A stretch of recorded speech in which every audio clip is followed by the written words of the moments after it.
Hello, everyone. Thank you for joining us for another live Thursday question and answer show with Promethean Action. My name's Adam Sturman. I'm a producer for the show here. Today, we had a little bit of a staff change. I'm joined with Barbara Boyd, and Bruce Director is going to be filling in today for Susan. Susan had some family obligations she couldn't get out of. Bruce Director is on the board. The board of Promethean Action plays an integral role for helping run our organization. He's a chief scientist, and he will be joining us today in place of Susan. So to start today's show, I'm going to play a clip here that Trump posted on his Truth Social. I think Barbara thought this is a good place to start the show today. So let me just play this. Where do I even begin with this? So let's start here. Nobody has done more to rebuild and save the Republican Party than Donald Trump since Abraham Lincoln himself. President Trump inherited a broken shell, a hollowed out husk of a political party after the Bush years, after the Ryan years, after the sellout years, and he turned it into the working class party, the middle class party. And he took states that had been blue forever. He took the blue wall. He took states like Wisconsin, states like Ohio, states like Pennsylvania. He pulverized that blue wall. How many Senate races have we seen where President Trump won a state by 8 points, 9 points, 10 points, 11 points? And it was just enough to bring along the Republican senator by half a point or a point to build that Senate Republican majority. How many Senate candidates has he dragged along to victory? And how many rhinos has he forced out of the party to elect real working class populist Republicans? People like, for example, Eric Schmidt, who represent the future of the Republican Party, where it is today. President Trump has raised more money for Republican candidates than any human in history. He has more enthusiasm and support from Republican voters than any candidate in history. I could keep going, Laura. The reality is, as he said, President Trump is dead on right here. What this comes down to is the Trump voter needs to show up in the midterm. Trump voters need to show up in the midterms, guys. Stephen Miller's telling it to you straight. We have another clip here. I'm going to play this clip here from our trade ambassador. He was on with our friend Steve Bannon. Steve Bannon. Okay, here it is. Yes. Sorry, too many tabs open. For you. Yep. Yeah, I got a metaphor for you. Go ahead. This is with the press folks. I say, look, this is like a song, okay? And the problem is that the news cycle itself, there's things that distract us every day from the economic message, is like the melody. But the economic stuff is like the baseline, and it's got to be played every single day. And what we need to do more and more of, and better, is make sure that our underlying macro message is played across the diaspora, the media, every single day, rather than have our people get distracted and play firefighter on whatever's happened around the globe, particularly in the Strait of Hormuz and elsewhere. So that's what I'm advocating. And I think most importantly, last night. So we're just going to review this truth here that Trump posted, because I think this is going to pretty much be the direction of the show. No one has given the Islamic Republic of Iran a greater opportunity to make a deal than me. Tragically for them, they have failed to take it. Therefore, today I'm announcing the most crushing economic operation ever taken against any country. This will be economic warfare and isolation on an unprecedented scale. Their navy is gone. Their air force is destroyed. Their military factories are now rubble. Their currency is worthless, and their country is hanging on by a thread. Today, I am also announcing that any country that allows its financial institutions, businesses, airports, or government entities to provide any type of lifeline to Iran will itself face tremendous economic consequences.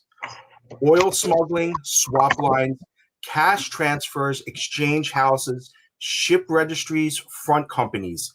It all needs to stop now, especially in the UK. You know who you are. This will be an economic D-Day, and we need all of our allies to stand with the United States of America to isolate and defeat the Iran threat. These maniacs are on the ropes, and these historic measures will cripple them and their ability to project terror worldwide. Iran will never have a nuclear weapon. Thank you for your attention to this matter, President Donald J. Trump. Barbara. Well, I think that those three posts taken together sort of give you an overview of the real world, not the world which is being constructed in the media narratives that are all being run against the imperative. The central, focus of the world at this point is ensuring that we win the House and the Senate in the midterms. The enemy is deploying every single weapon that it has to neuter President Trump. And people are getting involved in all sorts of side issues because it's one operation which is centered on America coming back, the globalist control being broken, which has existed for most of my lifetime, and a situation in which we can continue to resurrect the United States, not only as a power of good in the world, but as an economy which is advancing for our own citizens. And everything else, quite frankly, is a form of, as Peter Navarro said, distraction. Yes, it's important. We've got to know what the enemy is doing, but it's not something you should wrap your mind around. What you got to wrap your mind around is how do we get across to people what the president is actually doing, as opposed to the nonsense that the media peddles. So that's my opening. I think it's a challenge. I think we can do it. We are, after all, as I said in my video this week, Americans. We're resilient.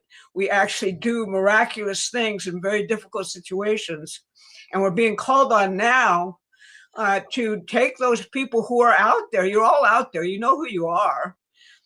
You're the people who delivered 2024 in an election which was too big to rig.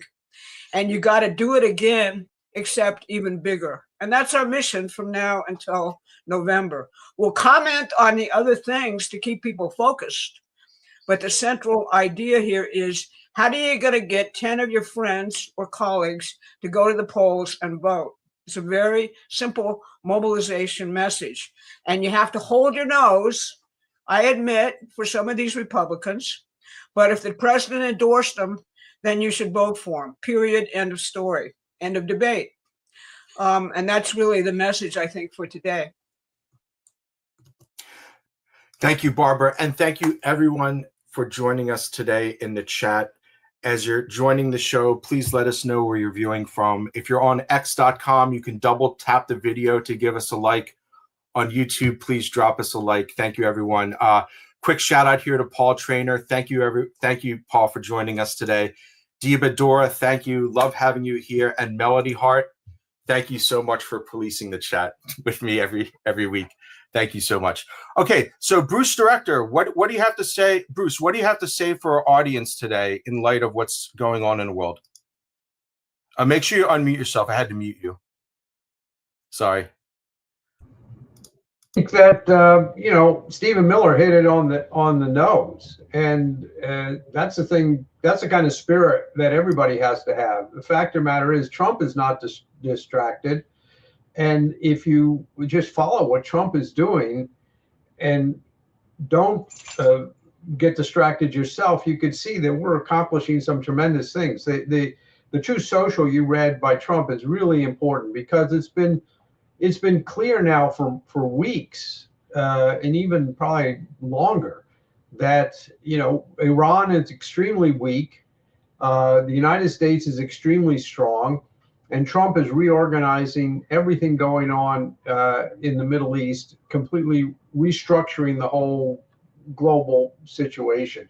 As he said yesterday in a couple of the gaggles, the Strait of Hormuz is not even going to be very important anymore. So everybody's been running around, screaming from the rooftops about how Iran has all this leverage with the Strait of Hormuz. And the fact of the matter is it's becoming less and less of a factor, and even the Iranians are having to admit it.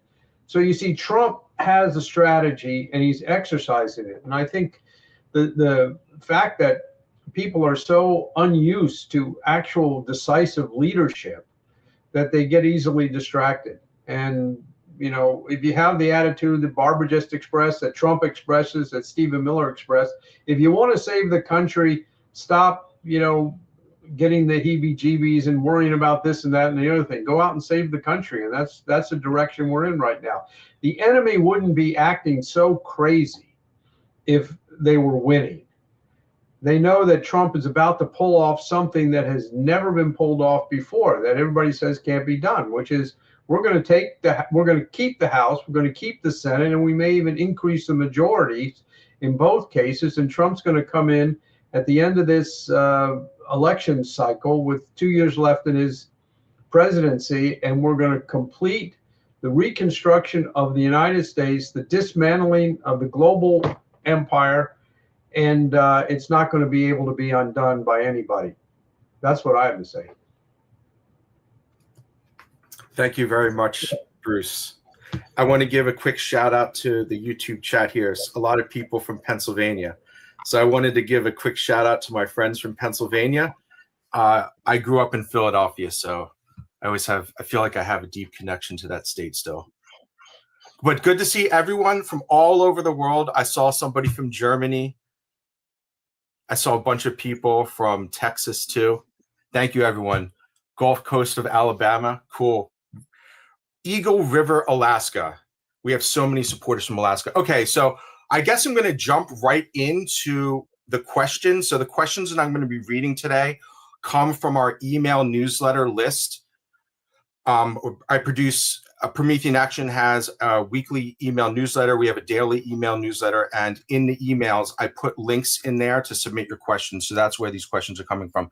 So we're going to start right away here with the Middle East after I corral StreamYard here. Okay, so let's start with the topic of the Middle East and this new peace agreement that was just signed, the Mecca Pact that's on the thumbnail of this video. So we're going to open up with this. So Laurel says, I see that the UAE just announced a trade embargo on Iran. How big a deal is this? And could this be part of economic fury? Thank you for all you do. I think Trump maybe answered that a little bit already, but let me get to the next one here. Why is President Trump engaging in the Mecca Pact? Doesn't Pakistan and the rest hate Americans and want to kill us as much as Iran? Thank you, Mary. Barbara says, I have seen plans for the development of Gaza. Looks nice and a multi-billion-dollar endeavor. Who's going to pay for it? Who will get the contracts? I'm hearing that it may be Kushner. Not a very good look. Thank you, Barbara. And Andrea says, I don't understand why gas prices continue to stay high when we are being told that Iran is no longer has any control over the oil from that area. And do you think that if gas prices continue remaining high, it will hurt Trump in the midterms? Thank you, Andra. So this is a very good selection of the questions that we get. I think it's a very good representative selection here. Barbara and Bruce, how do you respond to these to people that say things like this? Well, I'll leave the gas prices economic stuff to our chief scientist there, Bruce Director, who most people don't know that much about, but he's really critical to me and Susan every single week. We really, he's our back end intelligence guy, just so you know who he is. And he's very, very important from that standpoint. Look, the business with the UAE, if you took the Middle East 10 years ago and you said, what flag flies over it? You would, anybody who knows anything about history would say, oh, it's obvious, the UK. It's obvious this is the relics of the British Empire across the board. And, you know, basically what Trump has done is completely change all that. A lot of people get hung up about Israel and Israel controls everything and yada, yada, yada, yada, but that's not really the battle lines here. Okay, all of that Gulf money, which is currently coming into the United States in the trillions of dollars to invest in our development, used to go to banks in London. So are you getting the bigger picture here in terms of what's really going on in this war? So yes, the UAE is the center of, or has been the center of, all of Iran's financial transactions. And them actually, number one, leaving OPEC, which is enormous. And number two, actually saying, we're cutting all ties, is a crippling blow, a big, big deal. All right, so that's one aspect of it. The Mecca Pact, I mean, I'm sure Bruce has something to say about this, but this is very important. These are all Muslim nations, one of whom, Pakistan, has nuclear weapons. People always have this argument, well, isn't the hidden story in the Middle East that Israel has nuclear weapons, and shouldn't other Arab nations or Muslim nations have nuclear weapons? Well, guess what? Pakistan has them. Now, is that kind of like a balance of power game? No, it's the beginning, you know, between Pakistan, Saudi Arabia, and Turkey. You have the biggest moving economies in the entire Muslim world now coming together to say, as opposed to what has been true for hundreds of years, virtually, we're going to develop Gaza. And Israel has got to come along with that. And Trump has got his foot in Bibi's, you know what, essentially saying, this is what we're doing here. Okay, we're doing economic development of this entire area. None of these states are going to be under this nonsense, which has existed since World War II, of being raw materials exporters with no capital development of their populations or of their nation states. And if we achieve that, we're on the way to permanent peace in the area. Now, what clearly is happening is there's a lot of people in Israel and elsewhere who fear that Turkey wants to have a new Islamic Republic, or that's at least how Israeli propaganda portrays it, to actually control the Middle East. There's aspirations, which Erdogan has for that. But overall, you've got to remember that America is in charge here, not the UK. So we're not playing the game anymore of playing religions off against one another. We're looking for stability in order to be able to do economic development.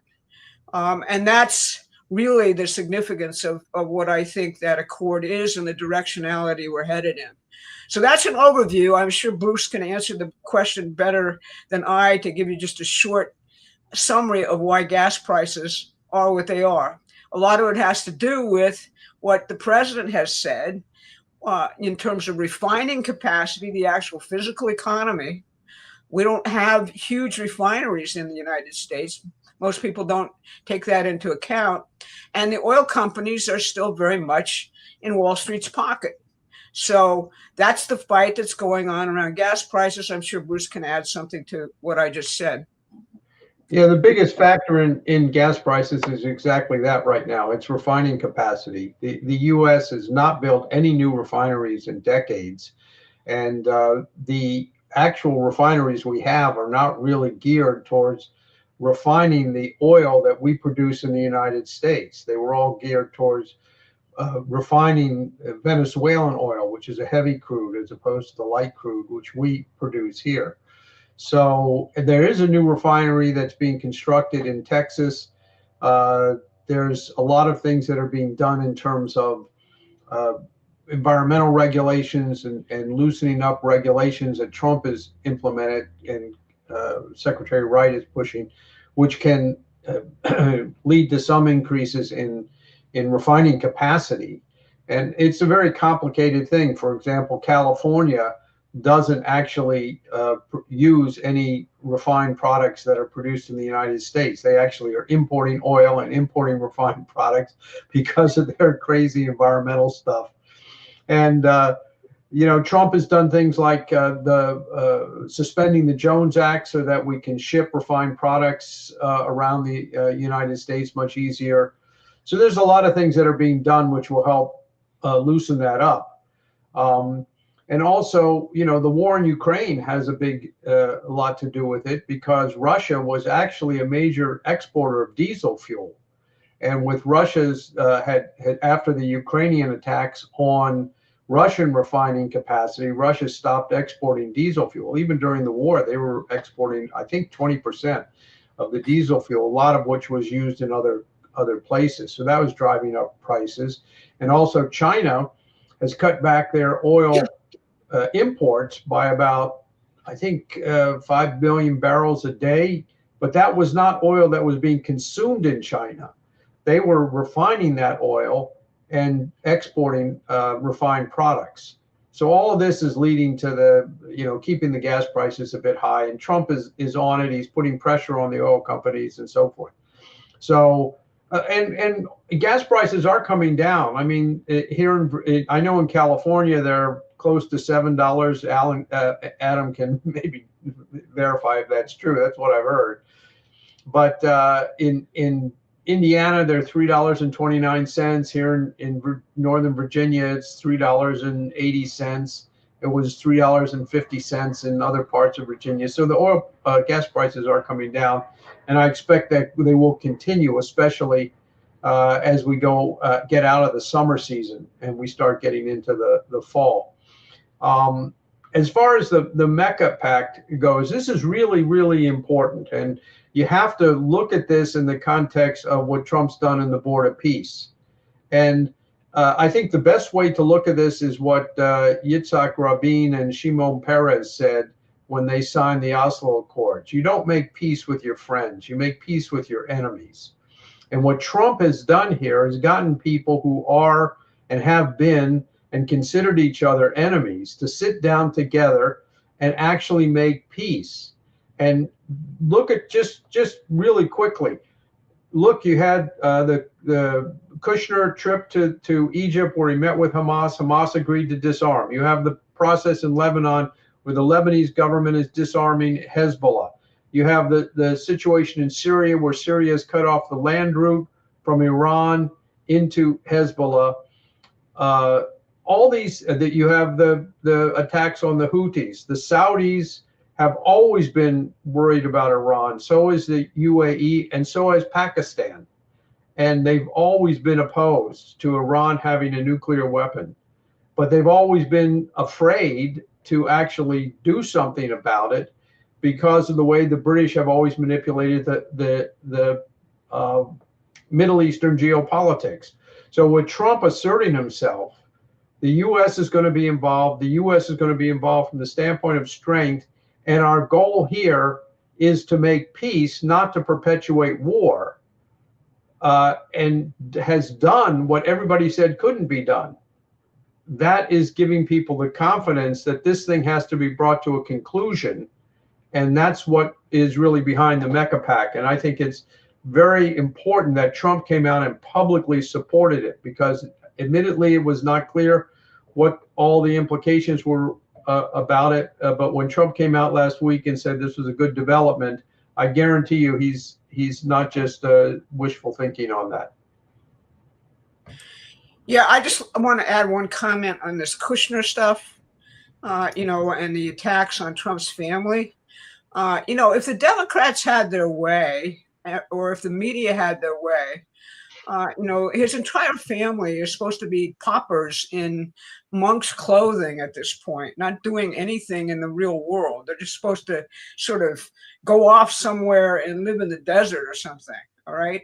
They're not part of the administration. Kushner's acting as a special envoy. They are trying to make money for their businesses. All right. That's true.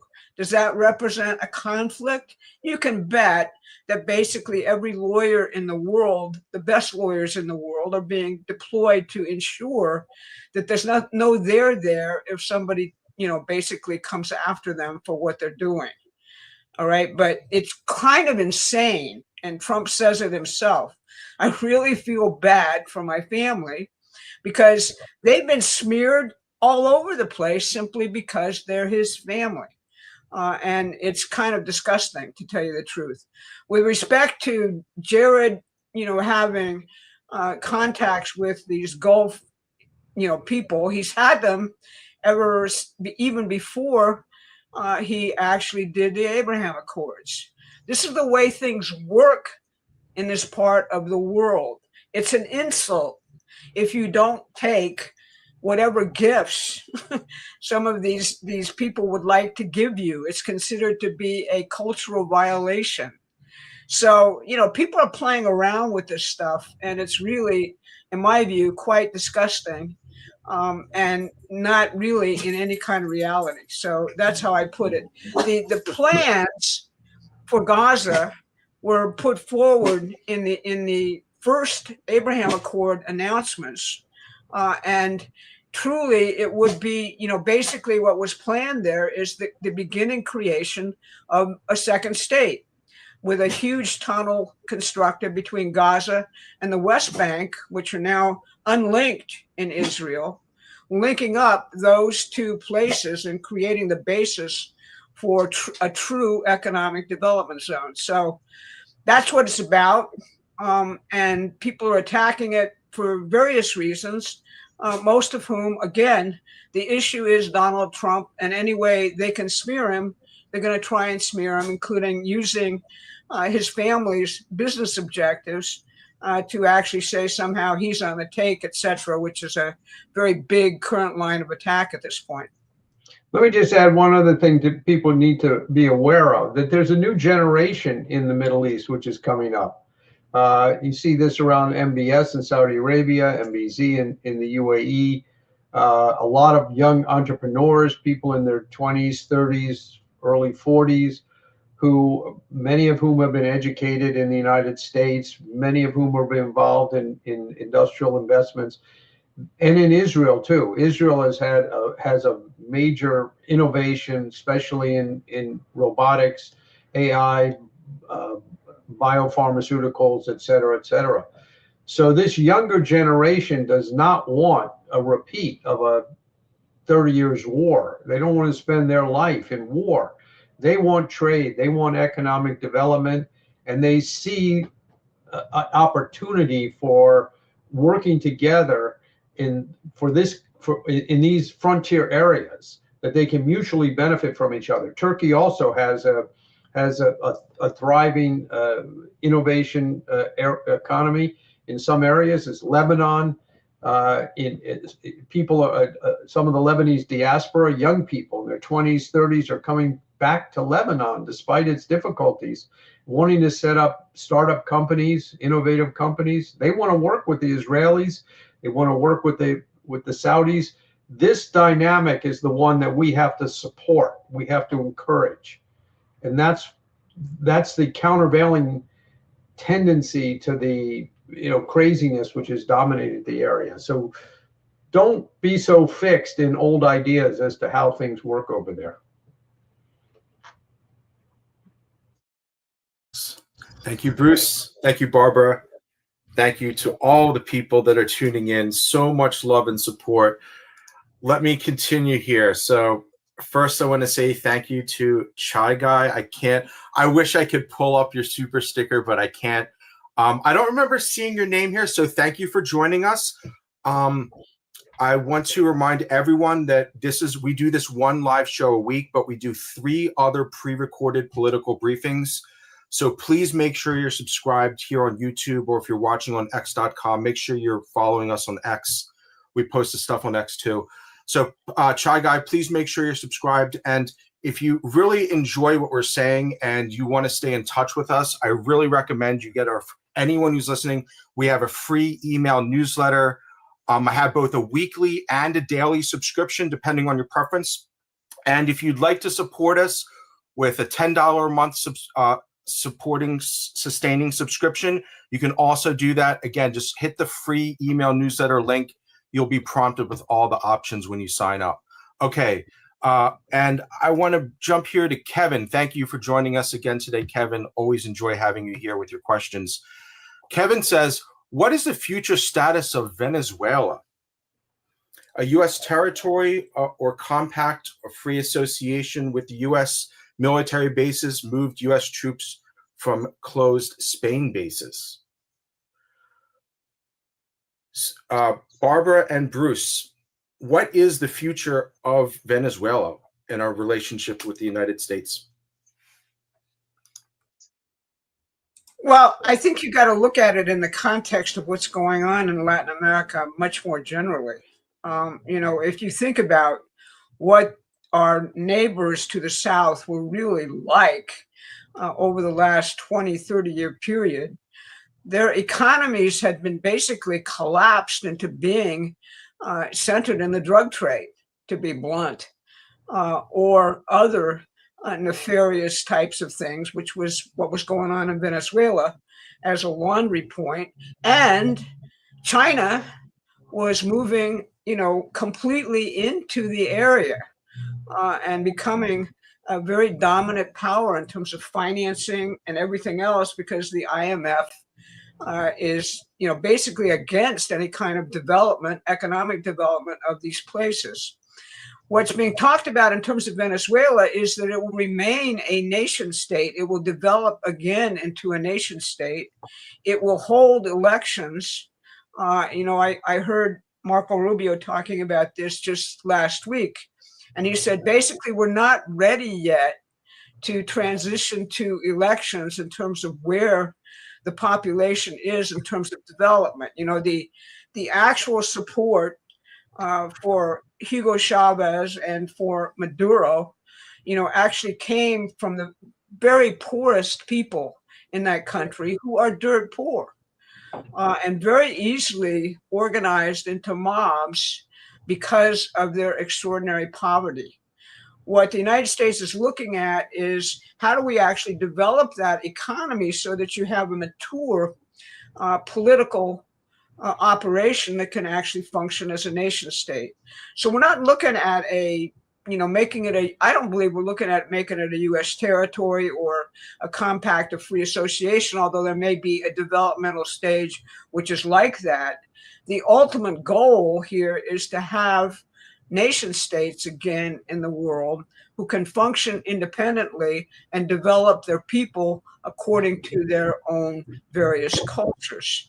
And that, I think, is at the center of our foreign policy view. If you actually read the national security strategy, you'll see that what was hoped for is a complete reorientation of our national security strategy to the Western Hemisphere and to the Pacific, away from Europe and the Middle East. Obviously, the Iran war has us a little bit stuck right now, as Trump calls it. We're having an excursion in the Middle East. But the overall plan of attack here is to go back to developing our own hemisphere, turning it from a drug plantation, and dirty money laundry operation, and enslaved nation states, which is what it was, back into something akin to what it was like say at the end of World War II, where there was actual development going on. That's all of these countries were critical in the founding of the Bretton Woods. They were much, much more developed states at that point in time. It was only under Kissinger that we got into this idea that these countries should not be developed at all. They should be essentially exploited for the raw materials, and we have to limit their populations because of this kind of Malthusian worldview, which Kissinger and other stooges of the City of London actually had and implemented. So that's a long answer, but I think that's my sense of where we're headed. The other thing on Ibero-America to watch is Cuba. The U.S. Discussions and back-channel relations with Cuba right now are extremely intense. Secretary Rubio has hinted at this in some of his public statements in an interview he gave last week, I guess, on the Katie Miller podcast, which is really, I recommend it. It's fun to watch. He's hilarious, and so is his wife. But he says in there in a serious moment that he expects that before the end of Trump's term, Cuba is going to be a completely different country. And the role that Cuba is playing in the world and in Latin America is going to be completely transformed.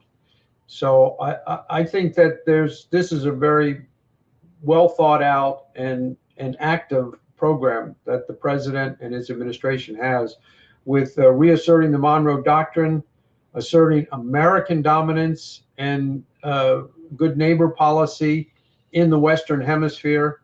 As Barbara said, China has moved in here, and it's hasn't been friendly to the United States nor to these countries. They want the United States back in. They want the Monroe Doctrine, and I think that's the direction we're going. And thank God we have a president and administration that believes in it. Thank you, Bruce. Thank you, Barbara. Thank you, everyone tuning in. And thank you, Kevin, for sending in your question. Always love bringing them up here, taking them. All right. Before I get to the next question, I'm going to throw this. What should we discuss next? So to vote in this little thing here, just make sure you put a single number on a line. So just put the number and that's it, and send it in the chat, and that's how your vote will get counted. So take a quick vote here, and I'm going to pull up the next question here from Mother of Pearl. Mother of Pearl says, any thoughts on the U.S. going back to a metals, gold, silver-backed currency when the dust settles in all POTUS is trying to get accomplished? Curious, as they seem to be continually manipulated. Yeah, this is a question that comes up all the time. What is the role of the U.S. potentially going back to metal, gold, and silver-backed currency? Is this actually happening? Don't know. I think that, we want to get back to a gold reserve standard. A lot of people have different views as to what a gold-backed currency is. It's not a gold standard in the sense that every dollar has to be backed by an ounce of a certain percentage, a certain amount of gold. But under the Bretton Woods system, the dollar, you had a gold reserve standard. And there are various proposals out there as to what kind of mechanism would actually occur. But the basic thing that leads to a stable currency relations between the United States dollar and the rest of the world is the physical productivity of the U.S. economy. The money is not what determines production. It's production which determines the value of the money. And if you look at what Trump is doing in terms of the regulation, in terms of the tariffs, in terms of the investment program that he has, we've got a boom going in industrial investment and productivity, real physical production in the United States. And to the extent that that continues, that's going to bolster the value of the dollar.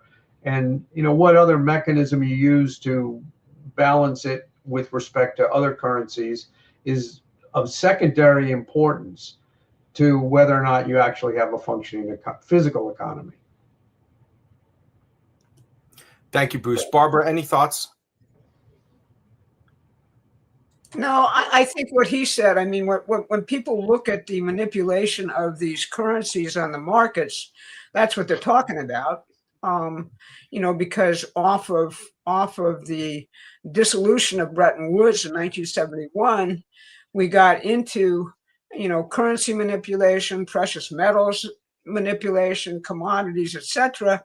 And they really have nothing to do with fundamental economic production, which is really the difference between what we used to measure ourselves by and money, whether it takes the form of, Bitcoin, whether it takes the form of gold or silver or speculation in these metals. The issue really is, as Bruce said, what are you producing that guarantees that your economy is going to grow at a faster rate than the resources you're using up in terms of the future? That's really the issue of physical economy versus the issue of money over here.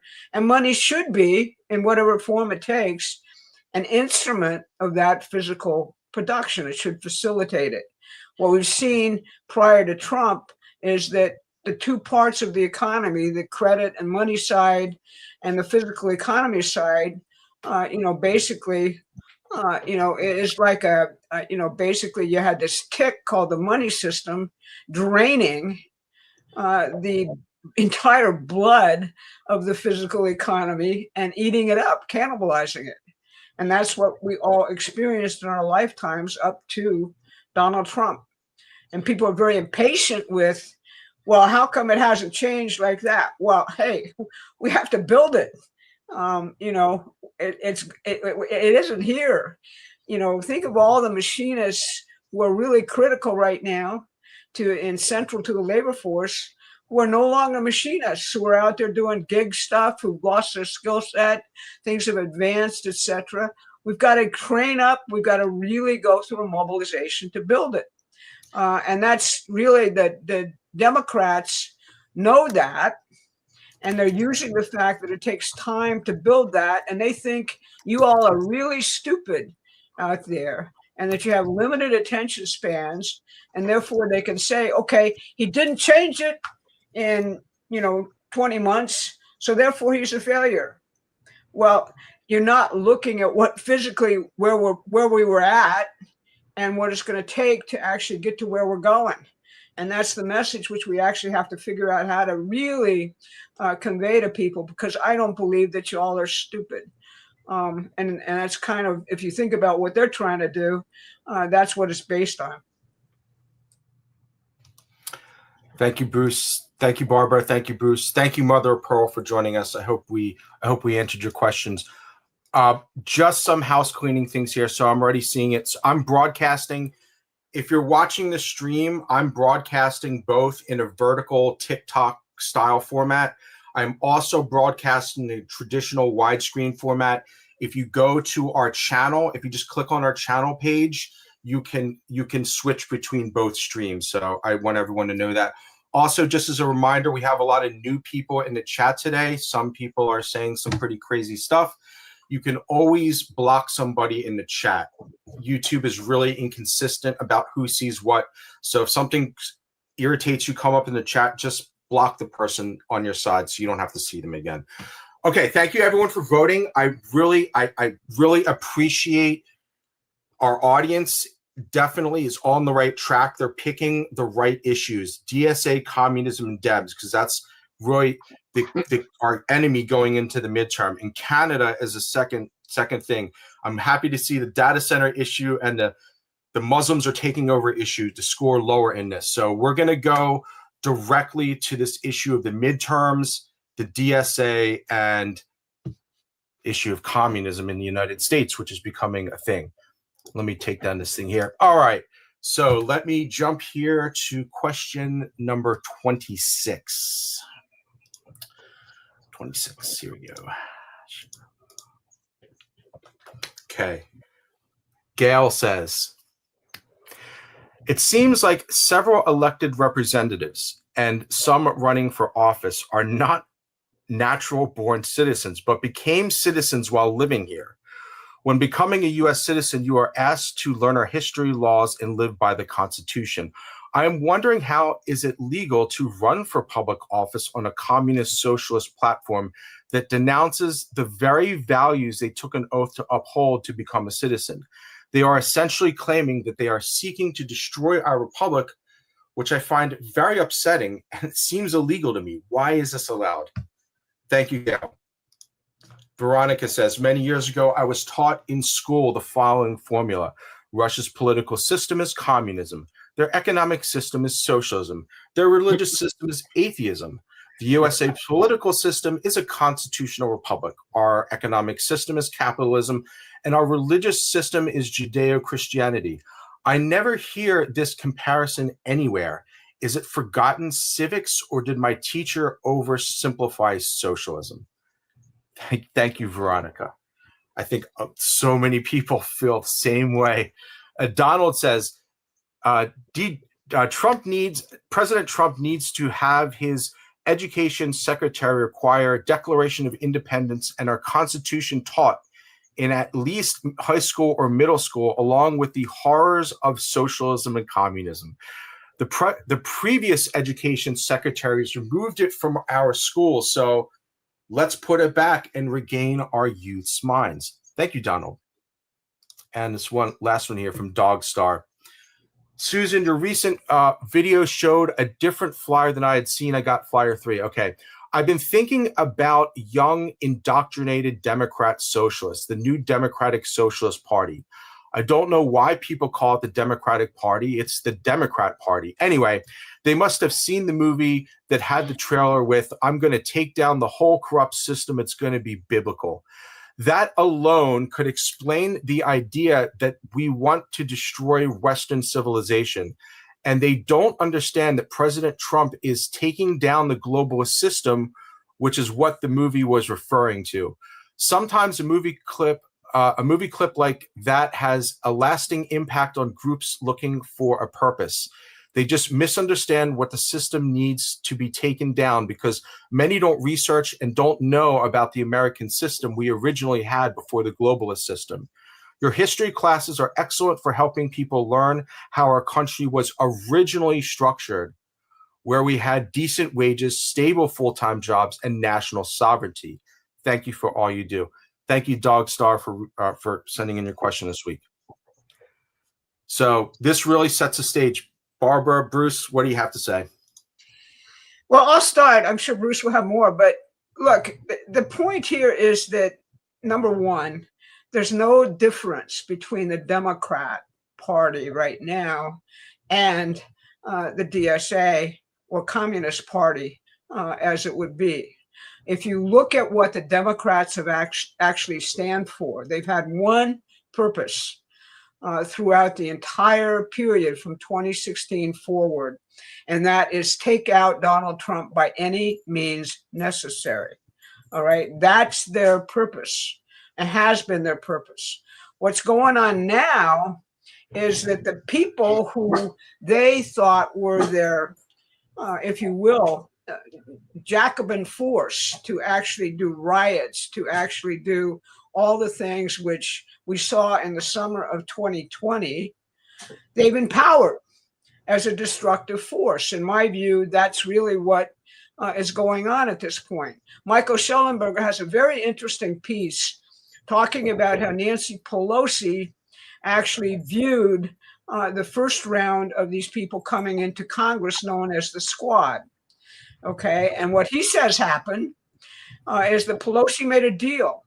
She said, it's okay for you to do all the woke crap, all right, and the woke stuff, but just drop all of this economic populism, the populism which obviously elected Trump in 2016 and also resulted in a huge vote for Bernie Sanders in 2016, because we'll make a deal with you guys, we'll accommodate your philosophy, but you got to drop the attacks on Wall Street and you got to drop the overall attacks on our form, Pelosi's form, you know, the richest lady in Congress, you know, manipulating the stock market from inside.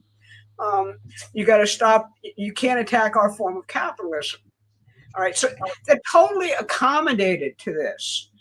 Destroying Western civilization. Why is that such a big deal? Well, what the communists actually realized, and it's really in the writings of Antonio Gramsci, who I call kind of the patron communist saint in terms of theory of the DSA, is he said the reason why Marxism and communism didn't spread like Karl Marx predicted in Europe or the United States was because of this thing called Western civilization, religion, the actual foundations of, you know, Western civilization. And that is permeates the entire culture. People believe in God. They don't believe, and they believe that there's a spiritual being who's essentially, inherent in the entire universe. They don't believe that material relationships alone is what life is all about. They don't believe, as both Marxism and traditional British capitalism would say, that man is simply a rooting animal or like a beast with some kind of extra apparatus in terms of sensory perceptions. All right, so Gramsci said the way that we bring about revolution is first, we got to destroy Western civilization. All right, if you collapse and destroy Western civilization, people will be unmoored. They won't know how to actually think of themselves or identify themselves as a coherent culture. And so that's what we've got to do first.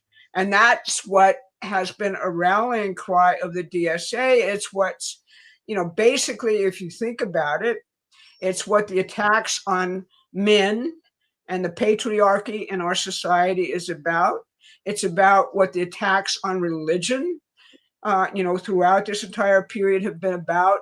It's about this whole emphasis on any form of sexuality which you want to exhibit, no matter how bestial.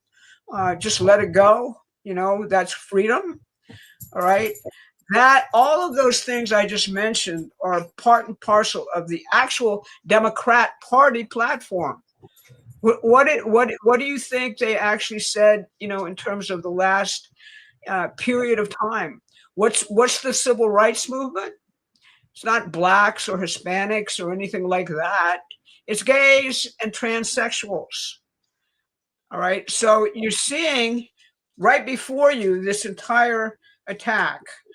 The homeless criminal, all right, is the person we all should be rallying around, not Elon Musk or anybody who says we should be going to space and inhabiting the universe. Think about the difference between those two worldviews, which is very, very stark. So that's how I begin to tell you there's no difference between the Democrat Party. And people keep saying, oh, there's the moderate Dems or there's the resistance. If you look at what they actually believe, it's just a slightly less insane form of the same stuff.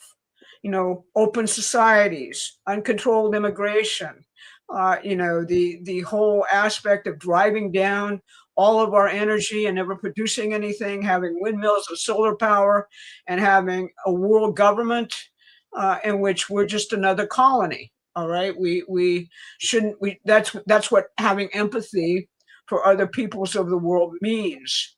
There's a book out called Suicidal Empathy, which actually talks about this, as in how do you commit suicide as a civilization? Well, you're looking at it. If you're looking at the present Democrat Party and you're looking at the DSA. And that's why this midterm election is so very, very important. We don't just have to win by small margins. The American people have to rise up like lions and demolish these people. So that's how I'd answer. Thank you very much. Thank you very much, Barbara. I want to just reiterate something that I think is super important. It's this guy right here, Antonio Gramsci. I think it's important to realize that the type of virulent socialism that's taking over the United States, it's not the traditional Marxism of the past. It's actually been upgraded, this guy.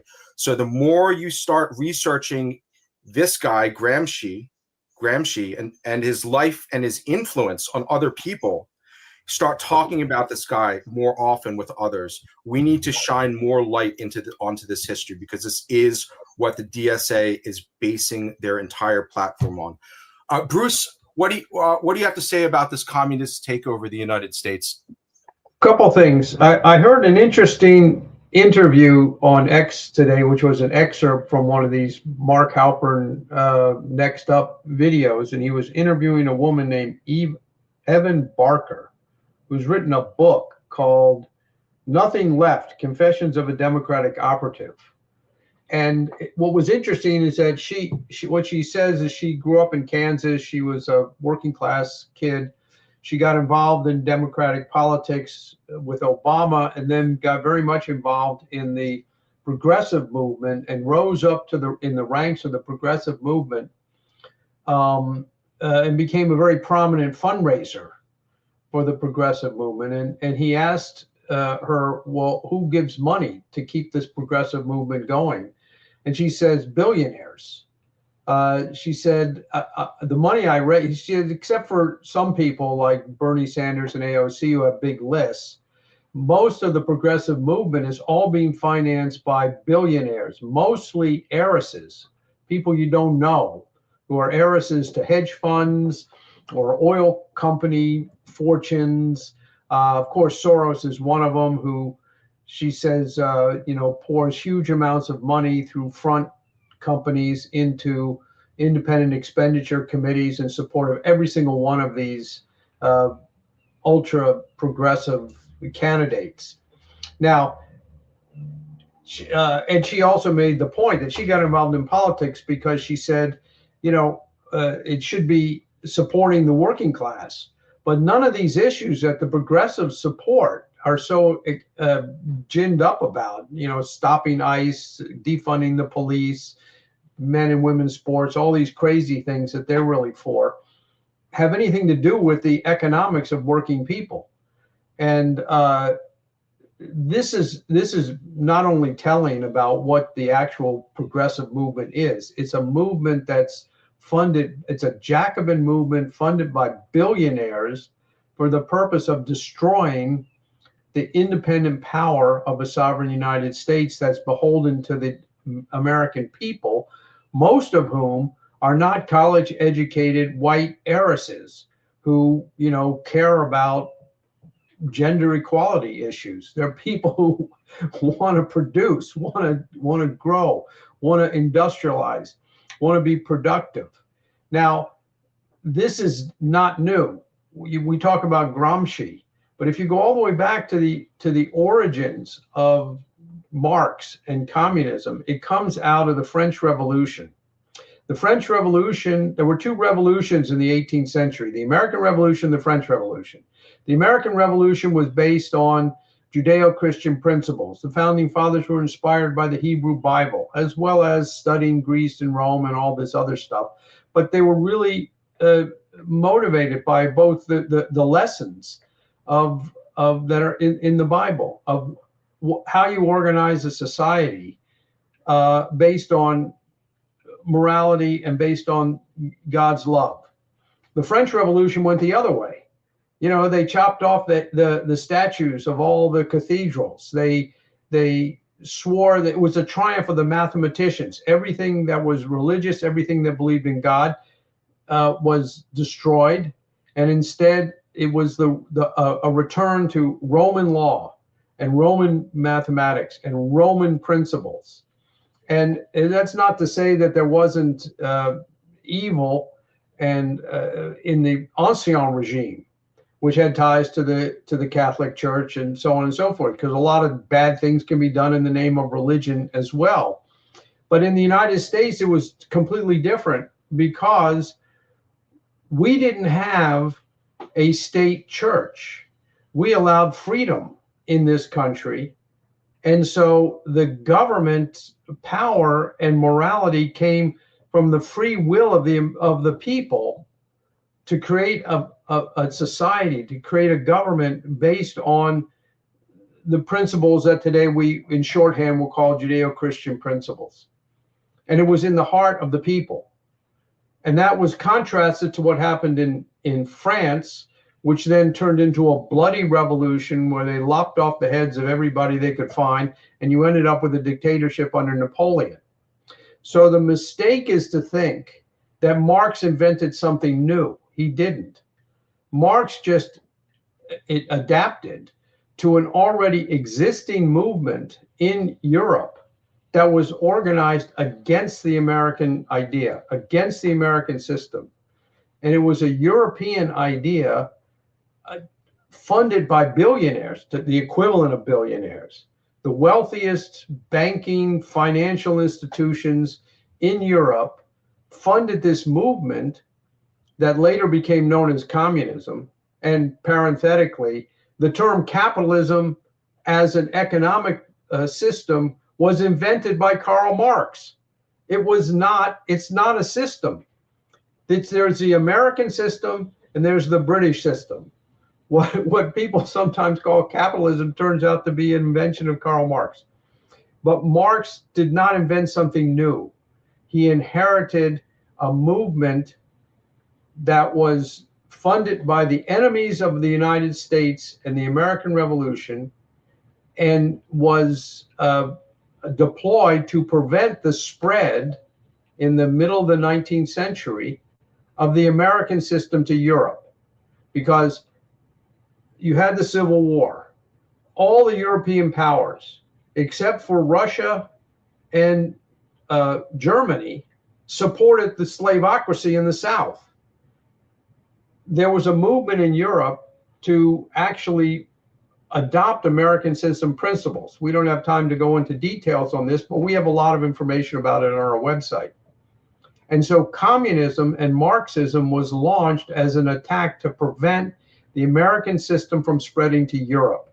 And it was funded by the same wealthy financial elites who were supporting the Confederacy and the slavocracy to destroy the American system in the United States. And that's what the socialist movement in this country is today. It's just an extension of that. That's why studying Gramsci is important, and also understanding where this whole movement came from. I can recommend actually a good book to read on this is Charles Dickens' Tale of Two Cities, which talks about the French Revolution in Britain, and you can see how this evolved. Anyway, it's a long discussion, but that's what I would throw out there.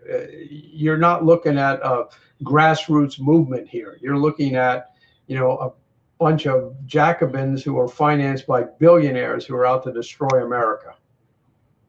And they ain't for the working class. Thank you, Bruce. Thank you, Barbara. We got a question came in, super chat came in, BYW99. First off, I don't remember seeing your name here, so thank you very much for joining us. Barbara, how do you think it's looking in the midterms? Do you think Trump Elon will do a Democrat wink wink in this election if they have to? I think things, first of all, don't believe any of the polls. The polls and the narratives that are out there are, extraordinary, and they're aimed at one thing: to demoralize those Trump voters out there and convince them that coming out is not going to do any good, and to prevent you from actually really seeing things clearly. And my dog's going crazy over the people mowing the lawn in the back, so be with him here as he barks a little bit. At any rate, the point is that right now, if you believe the polls, we're behind. We could lose the Senate, and if we lose the Senate and they take the House, which is widely predicted, as Trump says, he's going to get impeached, and the whole thing, the whole revolution, which is a real revolution. Come here, Scott. Hey, which is a real revolution, is going to basically be ended. So that's how you got to think about it. And everything you're seeing in the media is based on the fact that they think, by throwing all this crap out there about how Trump's controlled by Israel, about how, Trump's corrupt, about how he's having an affair with Natalie Hart, about all of this stuff, which is just, in my view, just vomit being thrown at you, quite frankly, is designed to demoralize you from that singular objective. We got to turn people out. They got to understand what's going on in terms of rebuilding the economy. And I don't think, wink, wink, that he's going to need to do that, whatever it is you're referring to, wink, wink, because I really think that the people at this point really do understand that at a fundamental level. They're just being barraged by the type of stuff we have to undercut, which is just a huge demoralization campaign. You have idiots, crazy people like Tucker Carlson currently, who played a very big role in actually helping Trump get elected. All right. Kind of the second layer of, what Peter Navarro was talking about. You need megaphones out there in terms of the economy. We're trying to function as exactly that, telling people what's actually going on. But, they shoot. This is a shooting war. They killed Charlie Kirk. They've tried to kill Trump 3 times. Do you have the gumption and the will to actually save the country? Because you got to basically just get focused and say, okay, we got a mission. 10 people, 15 people, I'm taking to the polls. I'm going to start organizing now. I'll talk to Promethean Pack on the boot camp about any problems I'm having, getting through to people. And we're going to try and provide you materials to help you do that. But this is the thing we got to focus on right now. It's what Stephen Miller said at the outset: the Trump voter has got to turn out.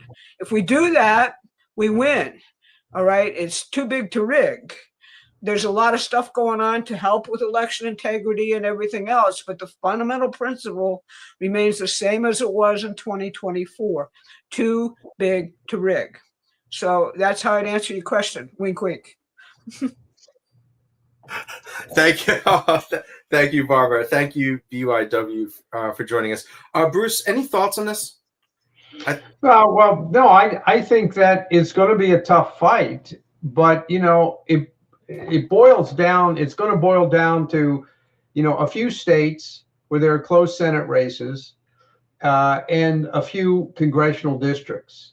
We've gotten some good progress with the redistricting that moves things in favor of the Republicans. We have some interesting results from the primaries, which set the Republicans up to really do something that's unprecedented, which is to keep the House and expand in the Senate. Actually, if you remember, in 2018, Trump became the first president who actually gained seats in the Senate during the midterm election. So we're in a position to do it. But I really think, as Barbara said, you got to get out there and we've got to mobilize, our people. And I think, the Democratic Socialists are doing everything they can to help us. And it's not just the case where a Republican is running against the DSA or DSA light candidate, like up in Michigan with the Senate race. But if you vote for a Democratic majority in the House, you are empowering the most extreme of the Democratic Party into power. They're not going to be the minority of the party. Barbara mentioned the deal that Nancy Pelosi made with these people. She made a deal with them when they were running, but once they got in there, she went along with virtually with everything they wanted. And you think Hakeem Jeffries is going to stand up to the squad and to the DSA? No. If you elect the Democratic member of Congress, you are voting for the most extreme of the DSA. And there's no question about it, no matter what they say they are. Anybody who says they're a moderate Democrat, it doesn't exist because they won't actually be able to stand up to that pressure.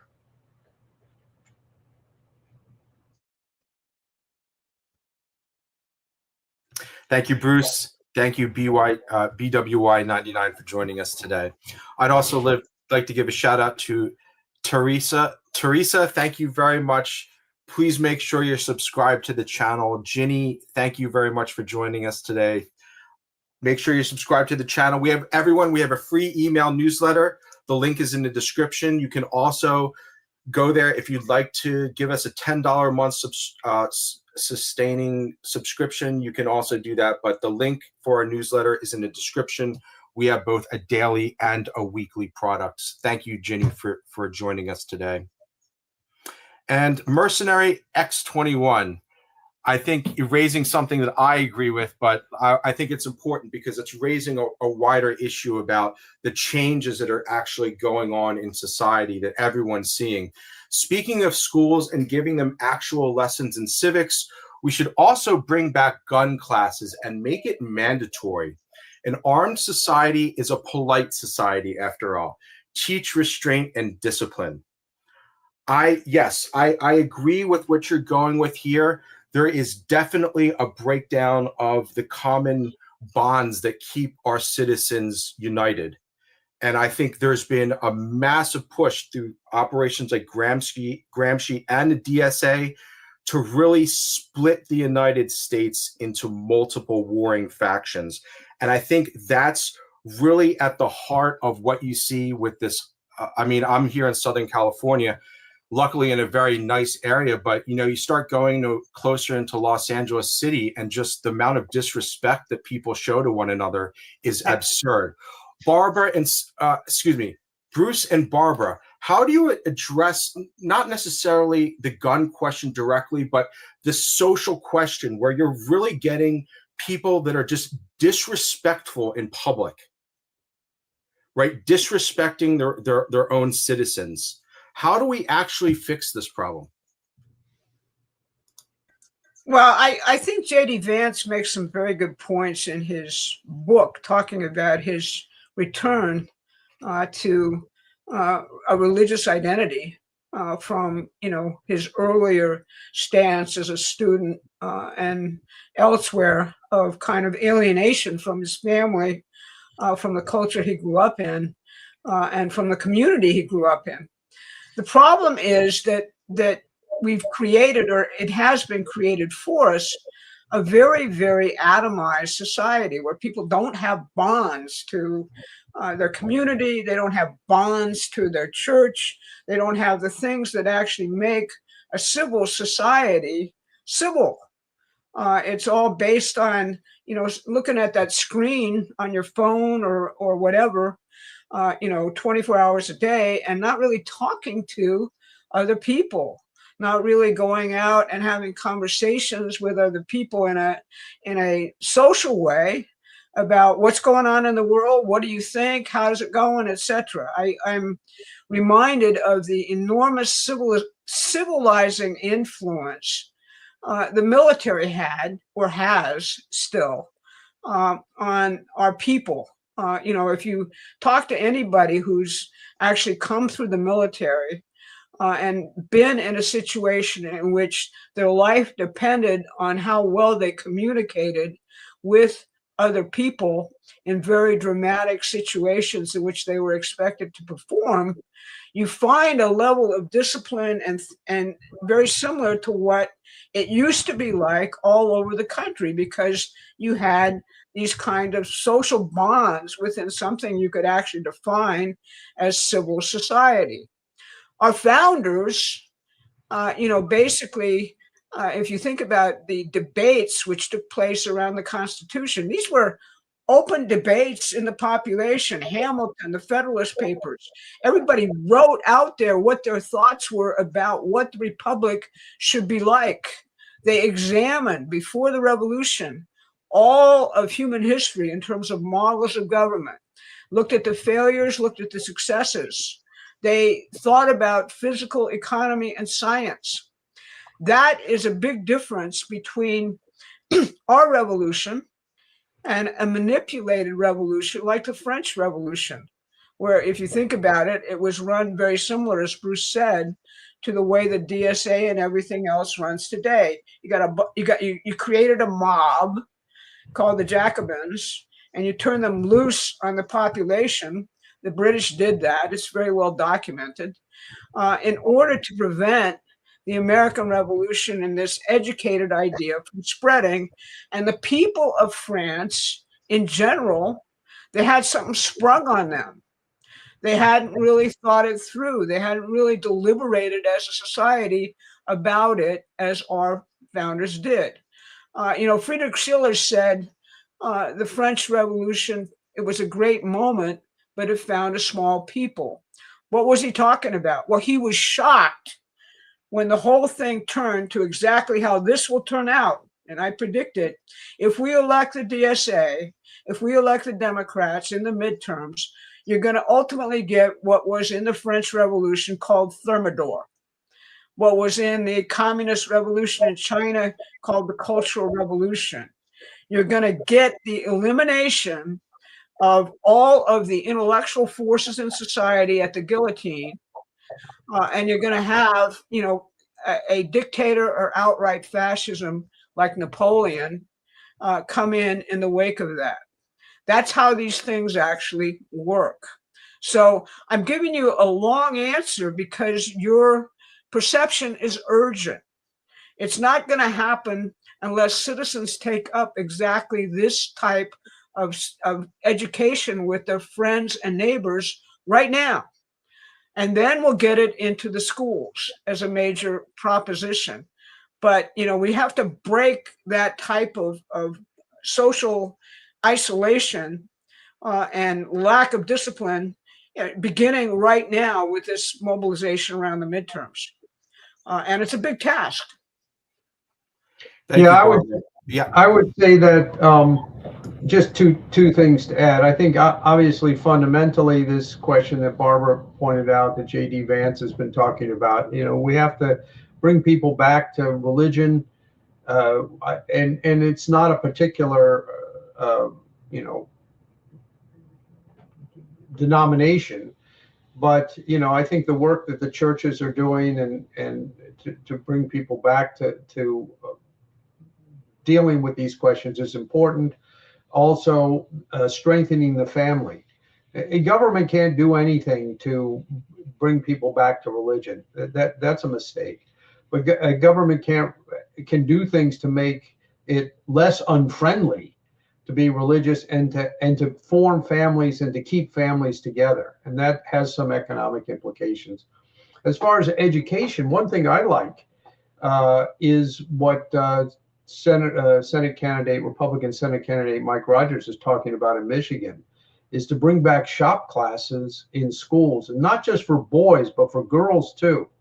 And I think this should be in elementary schools as well, because when young people have to work in teams to build something, to construct things, when you're dealing with building something real and constructing it, it's not a matter of opinion. It really has to fit together. You have to confront how the real world works. And when you do it in a team with a few people, and you not only develop teamwork, but you get a mutual sense of accomplishment. Look what we put together as a group. And there's a kind of social interaction there that happens that young people love to be involved in, and also will develop the kind of skills and discipline in our society that I think will have radiating benefits far beyond just the schools. I'd really like to see that emphasis in schools, in addition to the classical education and so forth. Thank you, Bruce. Thank you, Barbara. And my 2 cents here, I know what Lyndon would have said. He would have said, and Barbara already touched on it, it's mission orientation. That's why in times of war, when a nation has mission orientation, like Barbara said, it has a civilizing influence on people. They learn how to work together as a nation, as a team, right?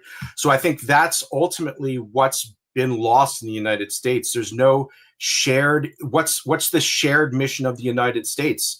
You go ask the DSA, they're going to say there is no mission, or it's some evil mission to destroy X, Y, and Z, right? And then, so I think that's ultimately the challenge, is bringing back a sense of mission orientation back to the United States to really fix this issue of, here, let me pull up your other thing too. I know what you're talking about. I grew up in Inglewood.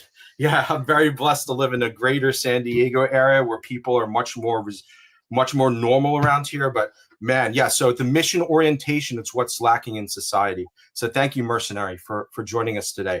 I want to give a quick shout out here to Silver Squirt. I'm sorry I can't pull up your little super sticker here, but thank you very much for joining us.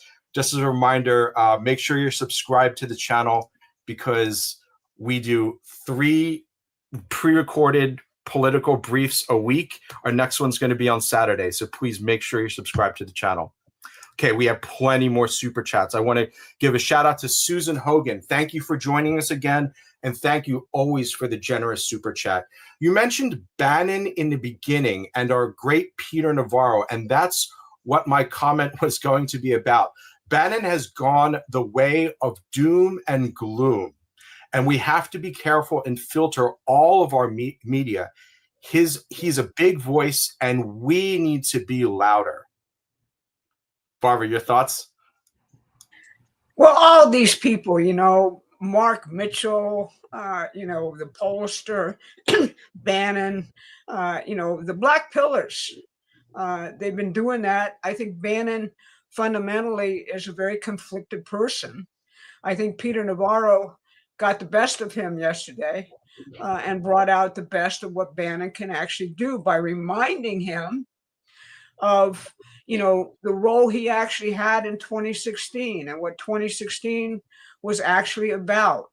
Yes, it had to do slightly with the CCP in China, who one suspects, has a kind of role in whatever Bannon's funding is at this point. But the point is that it was about the working class and the middle class. People should know that the middle class has always been the target of communism, the bourgeoisie, as Marx and everybody has described them. The people who actually who rose up through the ranks of industrial capitalism and sort of proved that it worked from the standpoint of social mobility. The Democrat Party has long ago abandoned any idea of being for the working class. That's what Stephen Miller emphasized, which is what I thought was so striking in the beginning of the show. Think about what the Republican Party used to be in terms of the working class and what Trump did. He stole the whole base of the party, of the Democrats, all right, and turned it back to its natural place with the Republicans of Abraham Lincoln, not the Republicans of Mitch McConnell and all the rhinos in the Congress or anybody who is just a clone of a Wall Street speculator. And Bannon is a very conflicted person, as are a lot of the people who, were around the so-called coalition in the first place. The point is, as Navarro said, we ought to have just one objective coming into the midterms, showing people what the difference is between the economy they actually lived in for the past period, which is, a free trade, free market economy, Adam Smith, versus the economy the president is building, which is Alexander Hamilton, Abraham Lincoln, William McKinley, and actual prosperity for the working class. Why? Because we believe, as Trump believes, that it is the productive power of your working class which actually makes an economy or breaks it. It's not a bunch of professionals doing coding, okay? It's whether you can actually transfer an invention into a new technology which raises the overall living standard of the population. That's physical economy, what we actually talk about as physical economy. And yes, we have to become very loud, and I think that was Peter Navarro's point to Steve Bannon yesterday, is stop your black pilling. This is the message you got to be getting out. It's got to be getting out 24 hours a day and through multiple voices. Thank you very much, Barbara. And I'm going to continue this. I'm just going to add 2 cents in here and say, anyone, make an offer to people here. If you want to join with us in making a splash in the midterm elections, if you want to actually help do it. So Barbara is treasurer of Promethean PAC. We have 2 organizations, right?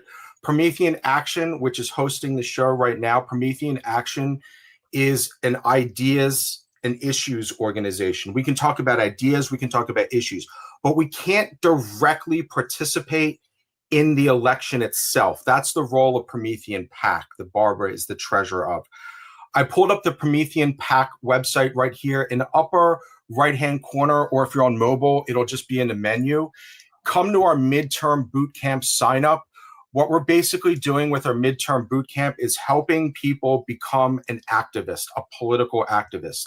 And we know because we've been doing this kind of work for decades, just how challenging it is to break into this space. All kinds of uncertainties, all kinds of inner demons and inner witches start coming out. Come work with us. Check out Promethean Pact's midterm boot camp. It's simply prometheanpact.com. I will pull up here the website. Barbara, can you say anything about our midterm boot camp process really quick? It's sort of what I talked about. People get together. We have this goal called, bring 10 to 15 people to the falls in November from your friends. That's challenging if your friends and closest associates have TDS, Trump delusion syndrome.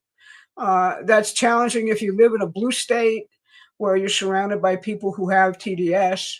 That's also challenging just for anybody to actually say, okay, how do I actually go out and talk about, even to Trump supporters, why this is so important, why they shouldn't believe all the stuff they're being fed about how this is a losing cause and we're just electing a bunch of new rhinos and this, that, and the other. How do I actually confront that? How do I actually explain the American system to people and how it's different than what they're living through? That's what we try and do on the boot camp. We're organizing you to figure out how you're going to organize the people around you. And we take your questions, anything goes, and we actually try and support you as best we can. And it helps us because it feeds into what is it that we got to produce as literature, as door tags, as everything else that are going to meet the problems that the population is having with this head on, so that we can actually address it. So that's the point of the boot camp, and everybody's invited. It's really, really, really important, and it will help you meet this goal we just set. Thank you very much, Barbara. And I think I'm going to pull up a super chat here from Josh. Thank you, Josh, for waiting patiently here. And Anthony, I also have a super chat here. I'm going to take that one next. So just hang on for a sec. Josh says, is there a Promethean Action silver bullet slogan that can be used for the midterms, even in the deepest of blue states, like where I am in Massachusetts? I encourage everyone to subscribe to the channel. Barbara, would you say that bring 10 people to the polls with you would be the slogan? Something like that, 10 to 15, set your goal high, be a human. Don't actually join the animals on the other side. Thank you. Yeah, Josh, it's going to be especially challenging if you are in a deep blue state like Massachusetts. But I don't think that you should, even people in deep blue states should try to bring their MAGA, make sure you bring your MAGA supporters to the polls. Make sure they get out and vote in any way possible. Bruce, any thoughts on what we've been discussing here? I'm sorry, I muted you again. You were feeding back. One thing on the Massachusetts suggestion is check out New Hampshire. There's some lively races. The Senate race is one that the Republicans might pick up, possibly, in New Hampshire. I think there's a congressional race too that's considered close. So if you want to, have an impact on, I know in Massachusetts it's impossible because it's all districted to Democrats, but that would be one thing I would suggest. Just in terms of the other thing we were discussing is there's a certain quality of Trump, which I think is really important. It just gets at the underlying thing is that you can see he really loves people. And, when you see him in some of these unguarded moments, or even scripted ones, like he had the lifeguard who saved that young boy into the Oval Office. And the other night he was up in Long Island, and the parents of the young boy who was killed in a drive-by, and he left the stage and went and greeted them and comforted them. Yesterday he gave a tour of the new construction in the White House with the helipad, with all these construction workers around and all the press and so forth. And you could see his great love and appreciation for people who work and people who produce. And this is a stark contrast to the emotion of the DSA and the communists, which just seem to hate everything. They're just like the most hateful, grouchy, grumpy, constipated people. Like they've got something really wrong going. They got bad heartburn or something, And you compare it to Trump, who just loves people, loves to embrace them. That sort of tells you a little bit more about what the difference is than all the policy discussions. Thank you, Bruce. And thank you, Josh, for joining us every week. Super enjoy having you here. And one day when I get back up to when I come back to visit the East Coast, I'm going to have to come up to Massachusetts.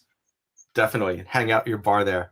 Thank you for joining us. Jane Silver Queen, thank you very much for your super sticker. Sorry, can't pull it up here. Please make sure you're subscribed to the channel. Kevin Knapp, thank you. Thank you very much for your support. Thank you for tuning in. Again, make sure you're subscribed. And Anthony Peterson, thank you very much, brother, for joining us. He says, where I live, the new fight is, and I think you meant to say NGOs, is corporate government NGOs usurping economic expansion and muting a technologically developed workforce, and student work ethic development in the post-fentanyl crisis.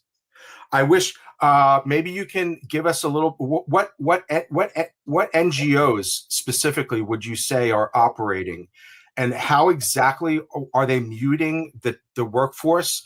But yeah, the student work ethic development in the post-fentanyl crisis. Yeah, that's definitely. I don't even know what state you're from. Oh, non-disclosure agreements. So okay, I see. Thank you, Anthony. I see. Government non-disclosure agreements usurping economic expansion and muting a technologically developed workforce from preventing. Yeah, I know what he's talking about. Yeah. Okay. And Okay. So Bruce, want to comment? Yeah, he's talking about these working low retail establishments and so forth are forcing people to sign non-disclosure agreements so they can't switch jobs. I think that might be what he's talking about. Like even like hairdressers and barbers, or if they get a contract to work in some place, are not allowed to go work at another place. If that's what he's talking about, I agree. That's a real problem in terms of preventing people from being able to have economic mobility. What he's also talking about is the NDAs also deal with the actual, trade practices of companies, etc. So if I go to work for Google, let's say, and I basically have access to all of Google's technologies and even breakthrough technologies, my NDA prevents me from ever telling anybody about that if I go to another job. There's a legitimate corporate interest in that. Obviously, you don't want to have your intellectual property actually stolen if you're a corporation. But at the same time, it massively inhibits popular education of things which could be really important economic breakthroughs. So there's got to be some kind of balance there. The fentanyl thing is actually, I think, dealing with the fact that young people were really the targets of this entire, killer operation of importing once you take it, you're either addicted or you're dead type of drug. And that's a real problem in terms of how do you bring people back from that culture into a productive culture. Apprenticeships are one thing. Susan has a wonderful idea, which she's actually talking about. In the hood in Detroit, one of the major companies there put up signs in the hood saying, "Wouldn't you rather be building submarines? Call this number."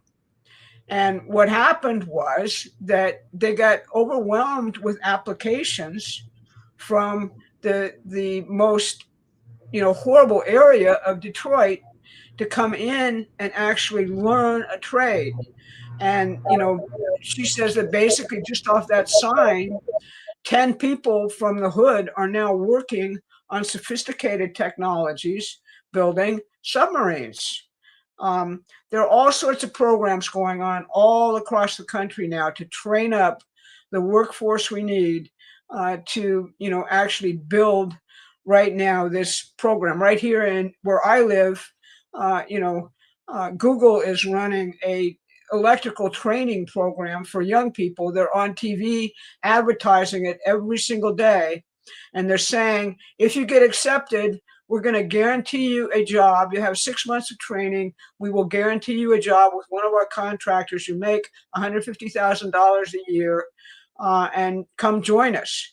All right. Because we need to train up the skilled workforce. And I think that's part of what you're actually talking about there, which I'm very hopeful about as an answer to this problem of, a drug, social media, and otherwise addicted population, which actually was engineered that way. That was the intention of all the fentanyl flooding the country. We're going to either kill you or we're going to hook you, and there won't be a workforce for a future generation.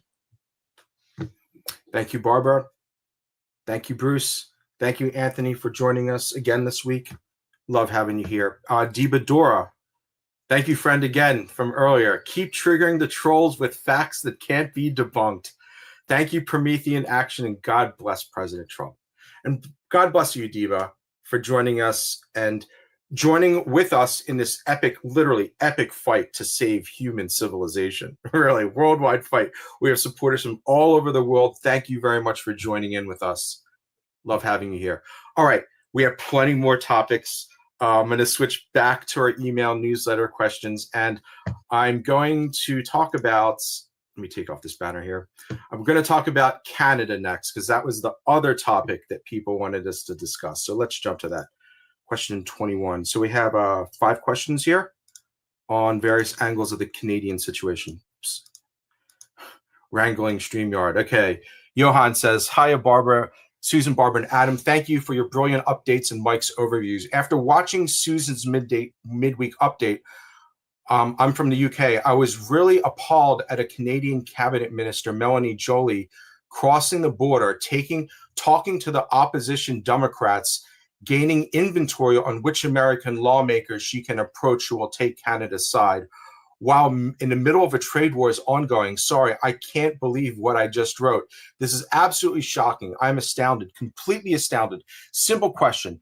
Can President Trump throw Miss Joly out? Because I certainly would. This is so bad, deceitful, and bloody traitorous towards the American people and the administration. Wow, just wow. Thank you all. Love you all from the UK. Great job, Adam. Thank you very much, Johan. Thank you for joining us. Thank you for sending in your question. But Jacqueline says, if Canada is going to oust our representative, then why can't we stop Canada's Secretary Joly from stepping 1 foot in the United States? Should we start a nationwide petition against her? The pushing of globalist propaganda in our country from another country should be illegal. She revoked her U.S. citizenship. We should revoke her passport as well. Thank you, Jacqueline. I have one from Charles. I'm a Canadian citizen of 52 years, originally from the UK. I left the UK originally because I didn't see any future here. Canada looked different then. Now, however, Canada is certainly not the country I left the UK for.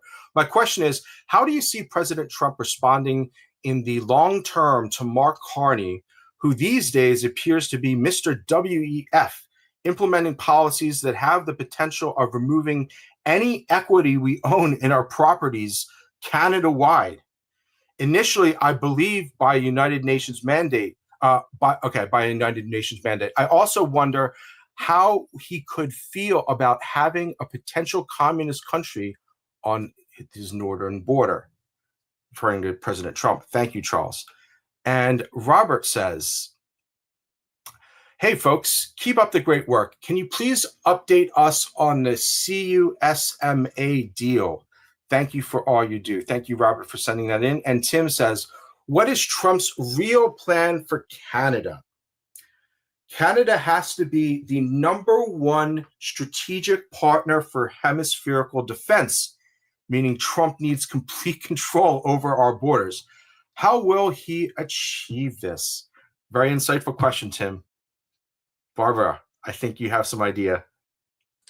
Well, Carney, for those who don't know a lot about Canadian politics, and Susan does a big job on this in her midweek update, is the chosen guy for the globalists at this point.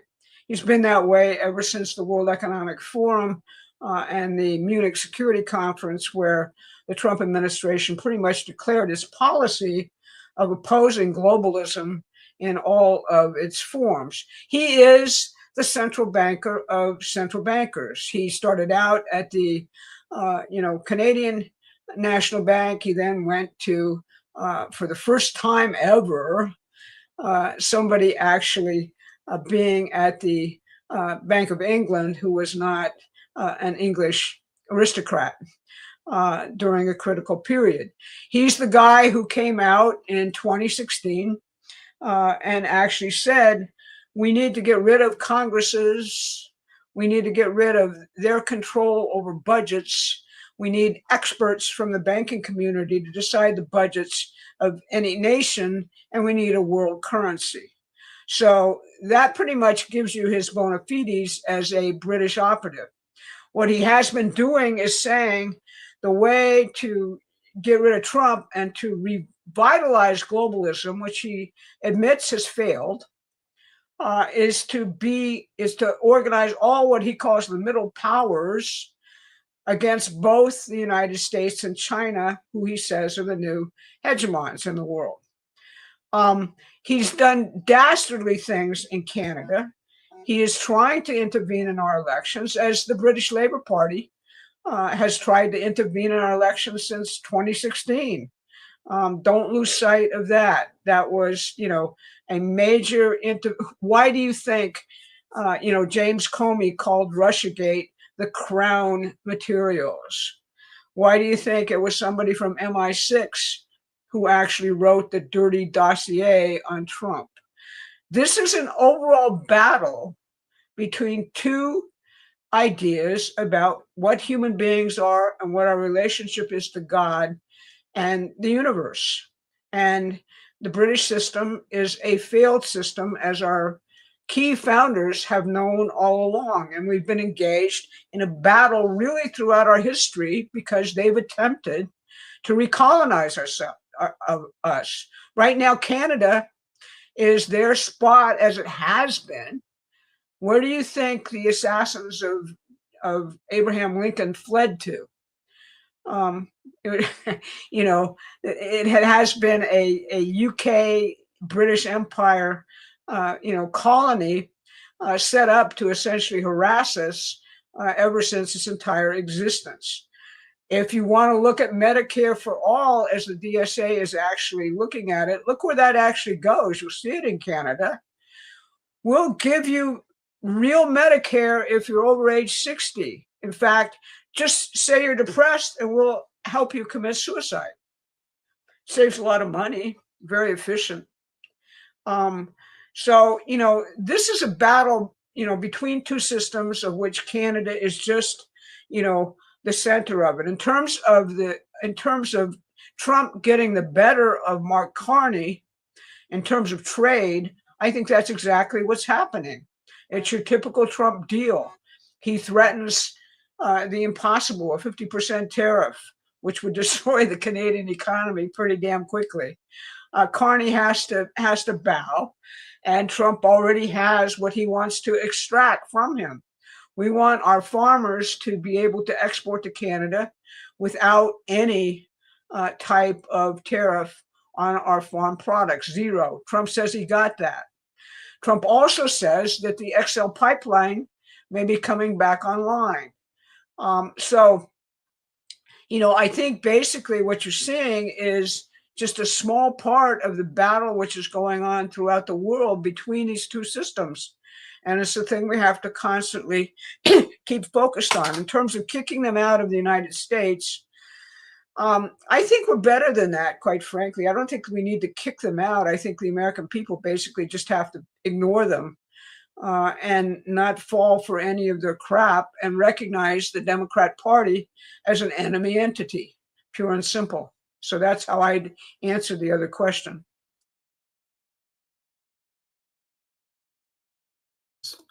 Thank you, Bruce. Any thoughts on the issue of Canada and what's going on there right now?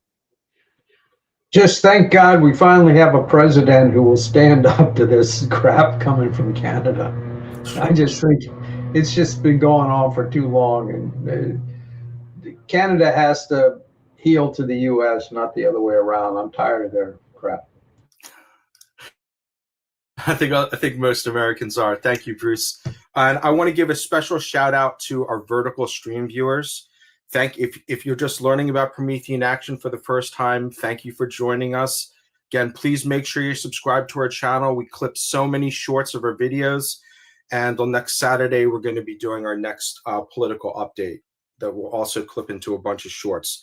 So please, guys, on the vertical stream, thank you for joining us. Okay, I'm going to move next question here to the issue of data centers, because it's an important issue for me personally, but it's also become a bit of a talking point for a lot of the people that are unsure about what Trump's economic strategy actually is. So I'm just going to take this one question on data centers. Donna says, AI data centers, what are they really? The populace, both sides, do not want them. Why are so many being built so fast? Why are they being shoved down we the people's throats? Thank you, Donna, for your question. We get so many questions on this topic now. Barbara and Bruce. Well, I want to hype something for people. Bruce and Brian Lance will be giving a class on the Promethean Action class series, the Saturday class series, this Saturday, on both the breakthroughs in artificial intelligence and this entire issue of data centers. What are they?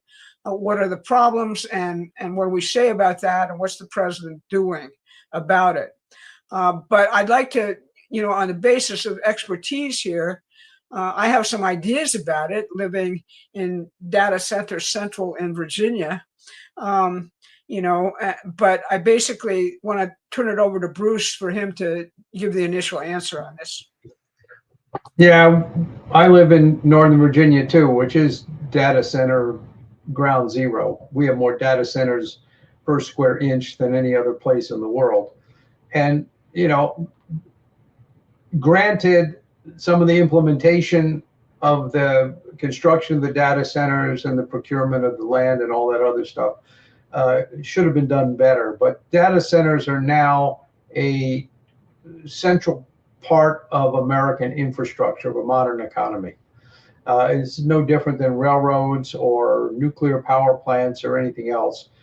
And, it reminds me some of the attacks on the whole data center business is like the attacks on nuclear power back in the 70s and early 80s. We needed nuclear power back then, and we stopped it. It was the stupidest thing we ever did.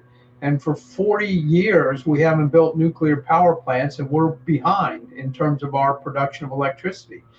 And there was no reason. The same thing with, all the attacks on fracking, which allowed the United States to become economically independent. So we'll be talking about this more detail on Saturday, but, a lot of the discussion about AI is centered on, large language models and the use of this for, helping people do better search or organizing their calendars or something like that. And also in certain areas of business. But there's a whole other side to AI, which is extremely exciting, which is physical AI. Brian Lance and I will be going over this on Saturday. But this kind of technology is essential to the kind of innovation and rapid increases in productivity. I'm not talking about, being able to, book a restaurant reservation, faster, or plan out your next vacation to Europe. I'm talking about real physical production, building things that will people need, that will heal people, that will make life better for most people. And the data centers are simply infrastructure that's required for that. Now, one criticism I can make to some of the companies that are building these data centers, and I think they're beginning to get the idea, is that, you know, these are rich companies, they've got lots of money. Meta has started to do this, some of the others, Google, invest in the communities where you're building these data centers. Meta in Louisiana is building a big data center. They gave some money to the local school system, which gave $50,000 bonuses to all the teachers. They've pledged $1.5 billion to promote, you know, fire, police, first responders, and so forth. Here in Loudoun County, which is the center of the data centers, the actual fact that we have so many data centers has lowered the property taxes.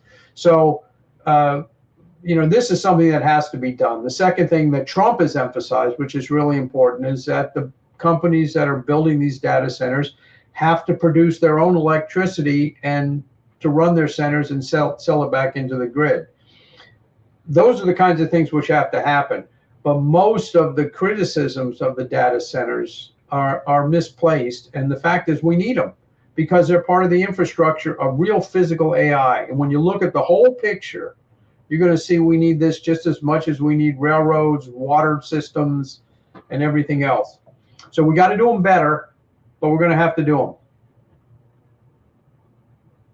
I agree, Bruce. And I want to add just my own 2 cents in this because this is my wheelhouse, is that I think just living in this modern world, Donna, I think people are very, very disconnected from the infrastructure that powers their lives.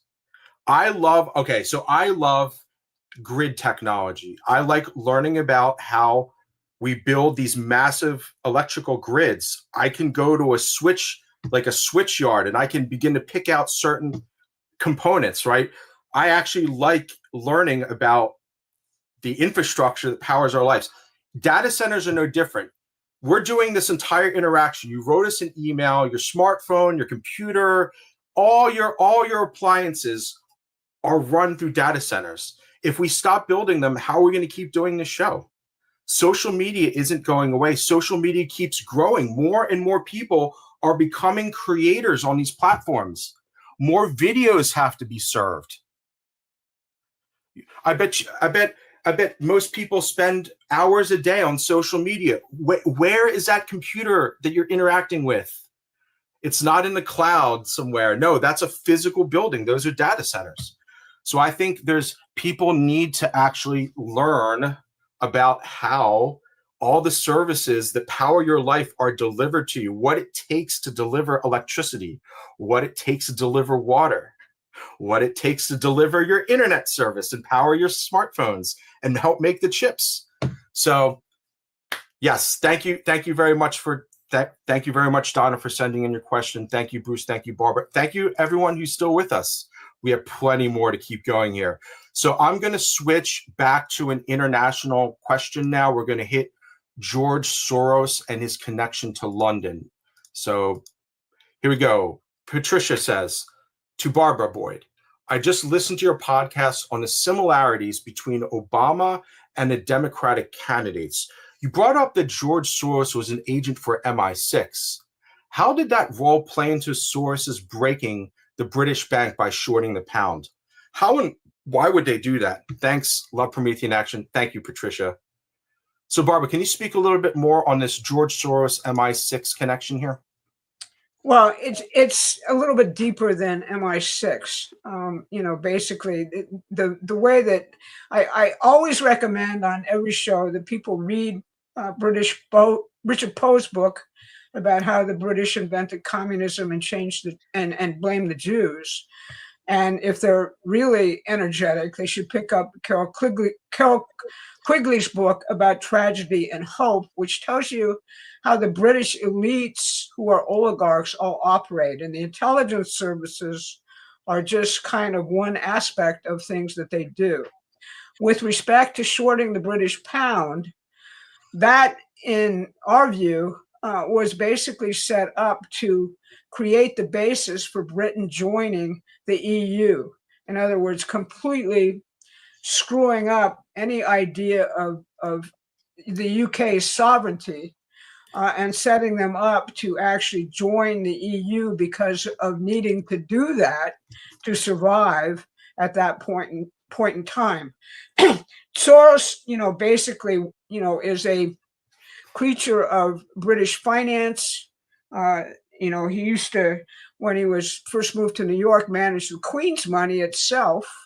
I actually wrote a piece about that, and I'm writing another piece, which will be on Promethean Action's website shortly, a new pamphlet about, the difference. What was the real revolution to our young people? If you really want to be a real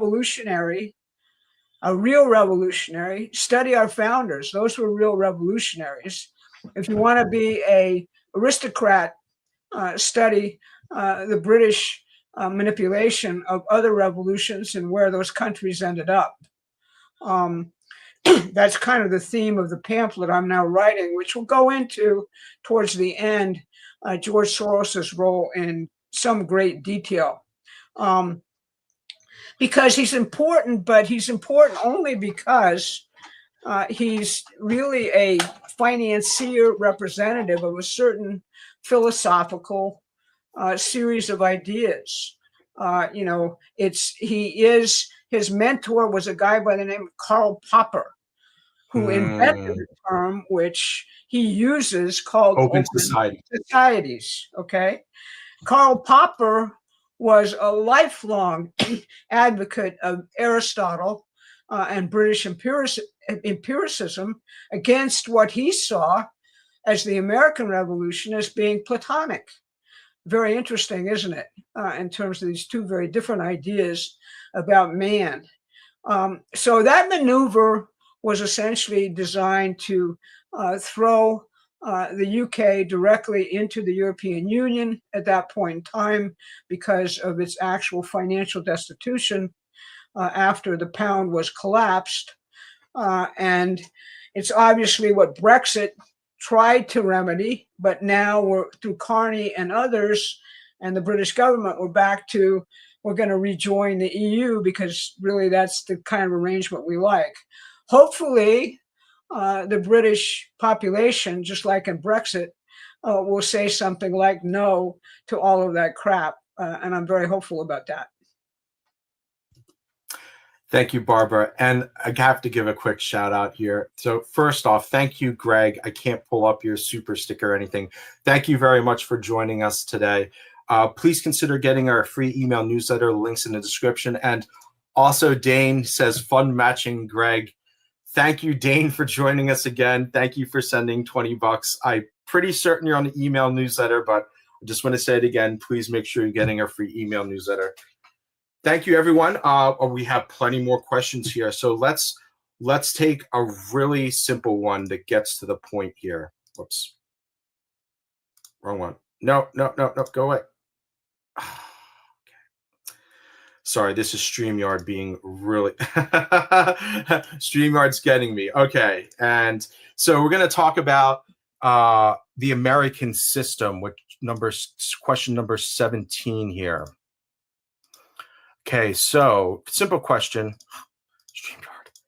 Simple question. What's your take on the move to the American system impact on our U.S. deficit? Thank you, Jake.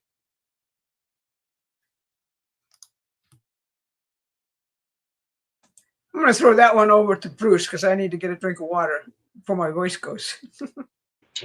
Well, there's the short answer and the long answer. I'll give you the short one, which is that you're not going to do anything with the deficit unless you get back to the American system, because you're not going to pay off this deficit in money.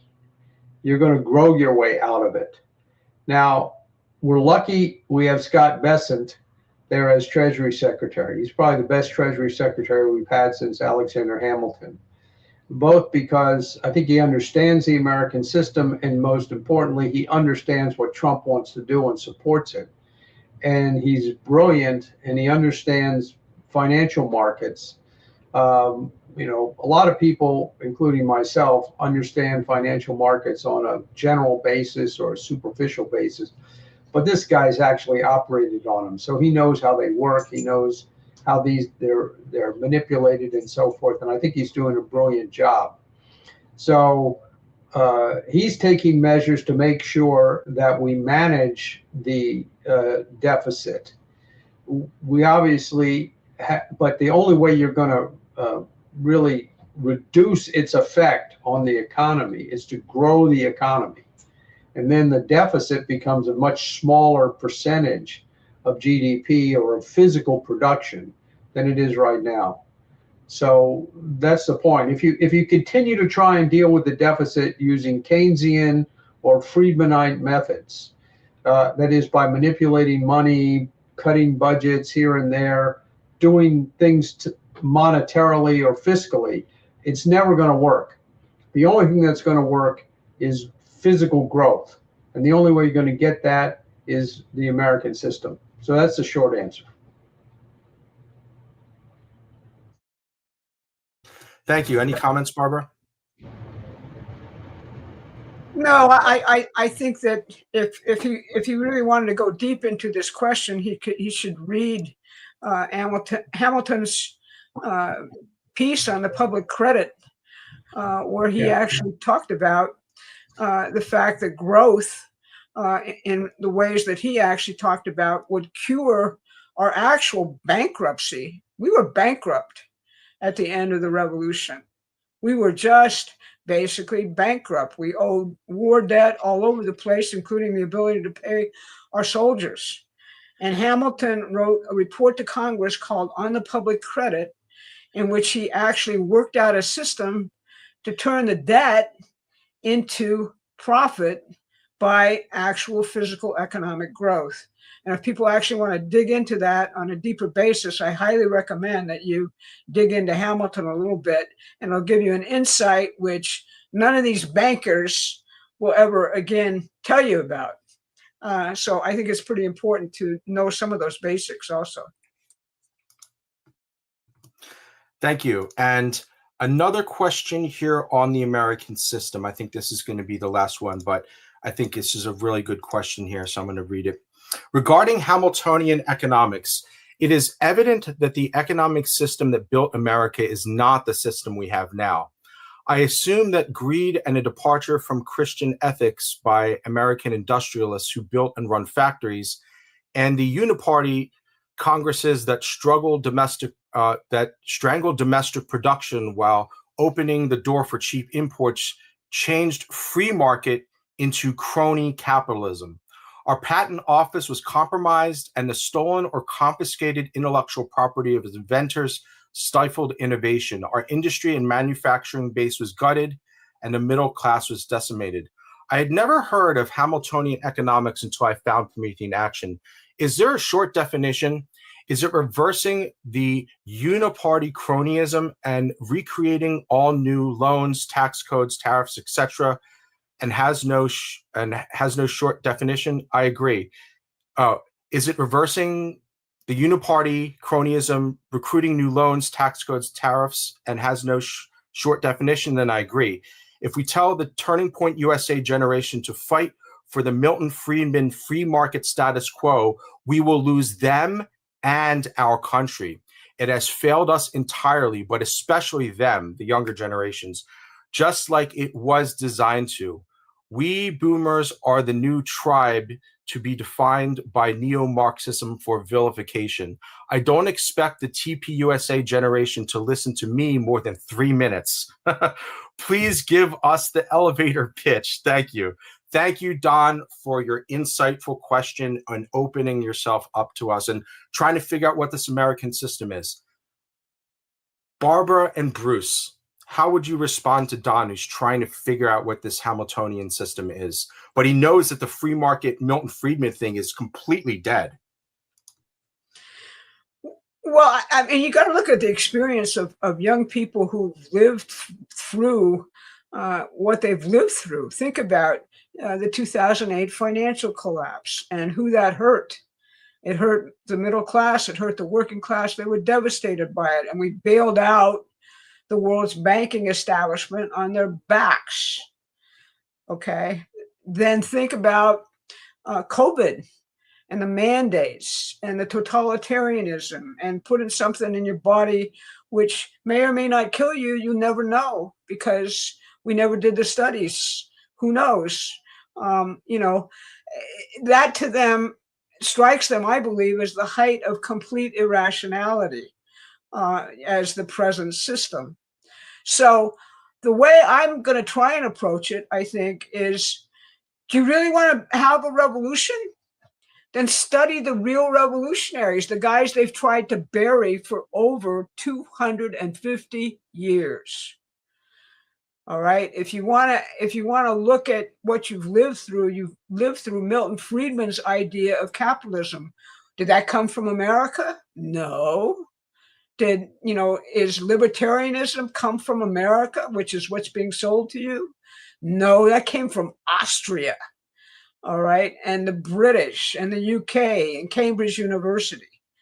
Do you even know what the economy of the revolution was all about?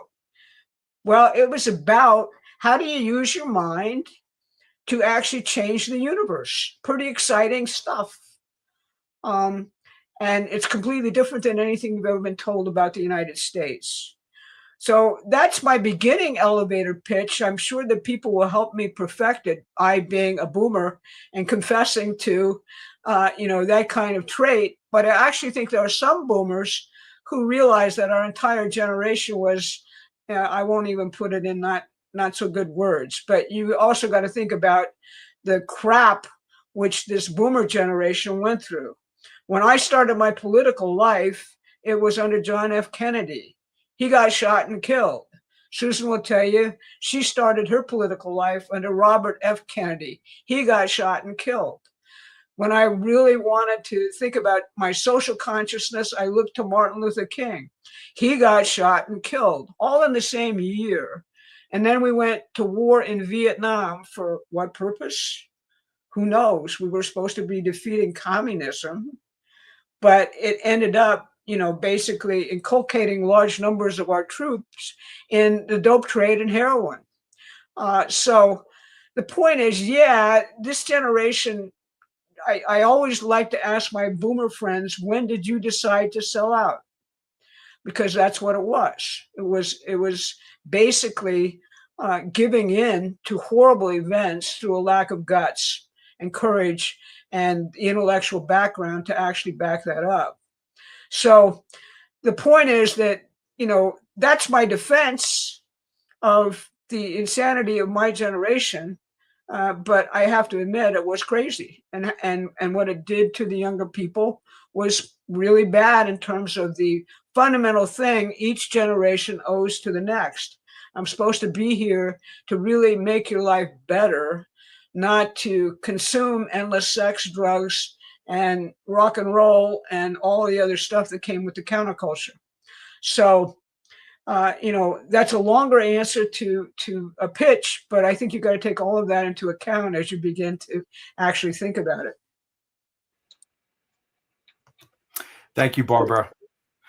Okay, thank you, everyone, today. I didn't get to a few questions here. I want to just give a quick shout out here to, I wanted to take this one. Daniel, thank you for sending in the super chat here. Come join us next week. Today's show is ending. Anthony, I got your other question. Mercenary, thank you for sending in your questions today. Thank you, everyone, for joining us. We're going to be back live again next Thursday at the same time. Please make sure you're subscribed. Hit the bell icon. Our next political briefing is going to be this Saturday. Barbara and Bruce, any final words for our audience today? I think we gave a lot. Take my marching order to heart. 10 to 15 people, that's your task in November. Let's keep that up front. Yes, even if that's just bringing a relative with you, making sure your uncle or your cousin gets to the polls. Everyone needs to try and bring people to the polls. Thank you, everyone. Thank you for being here, and we'll see you live next week.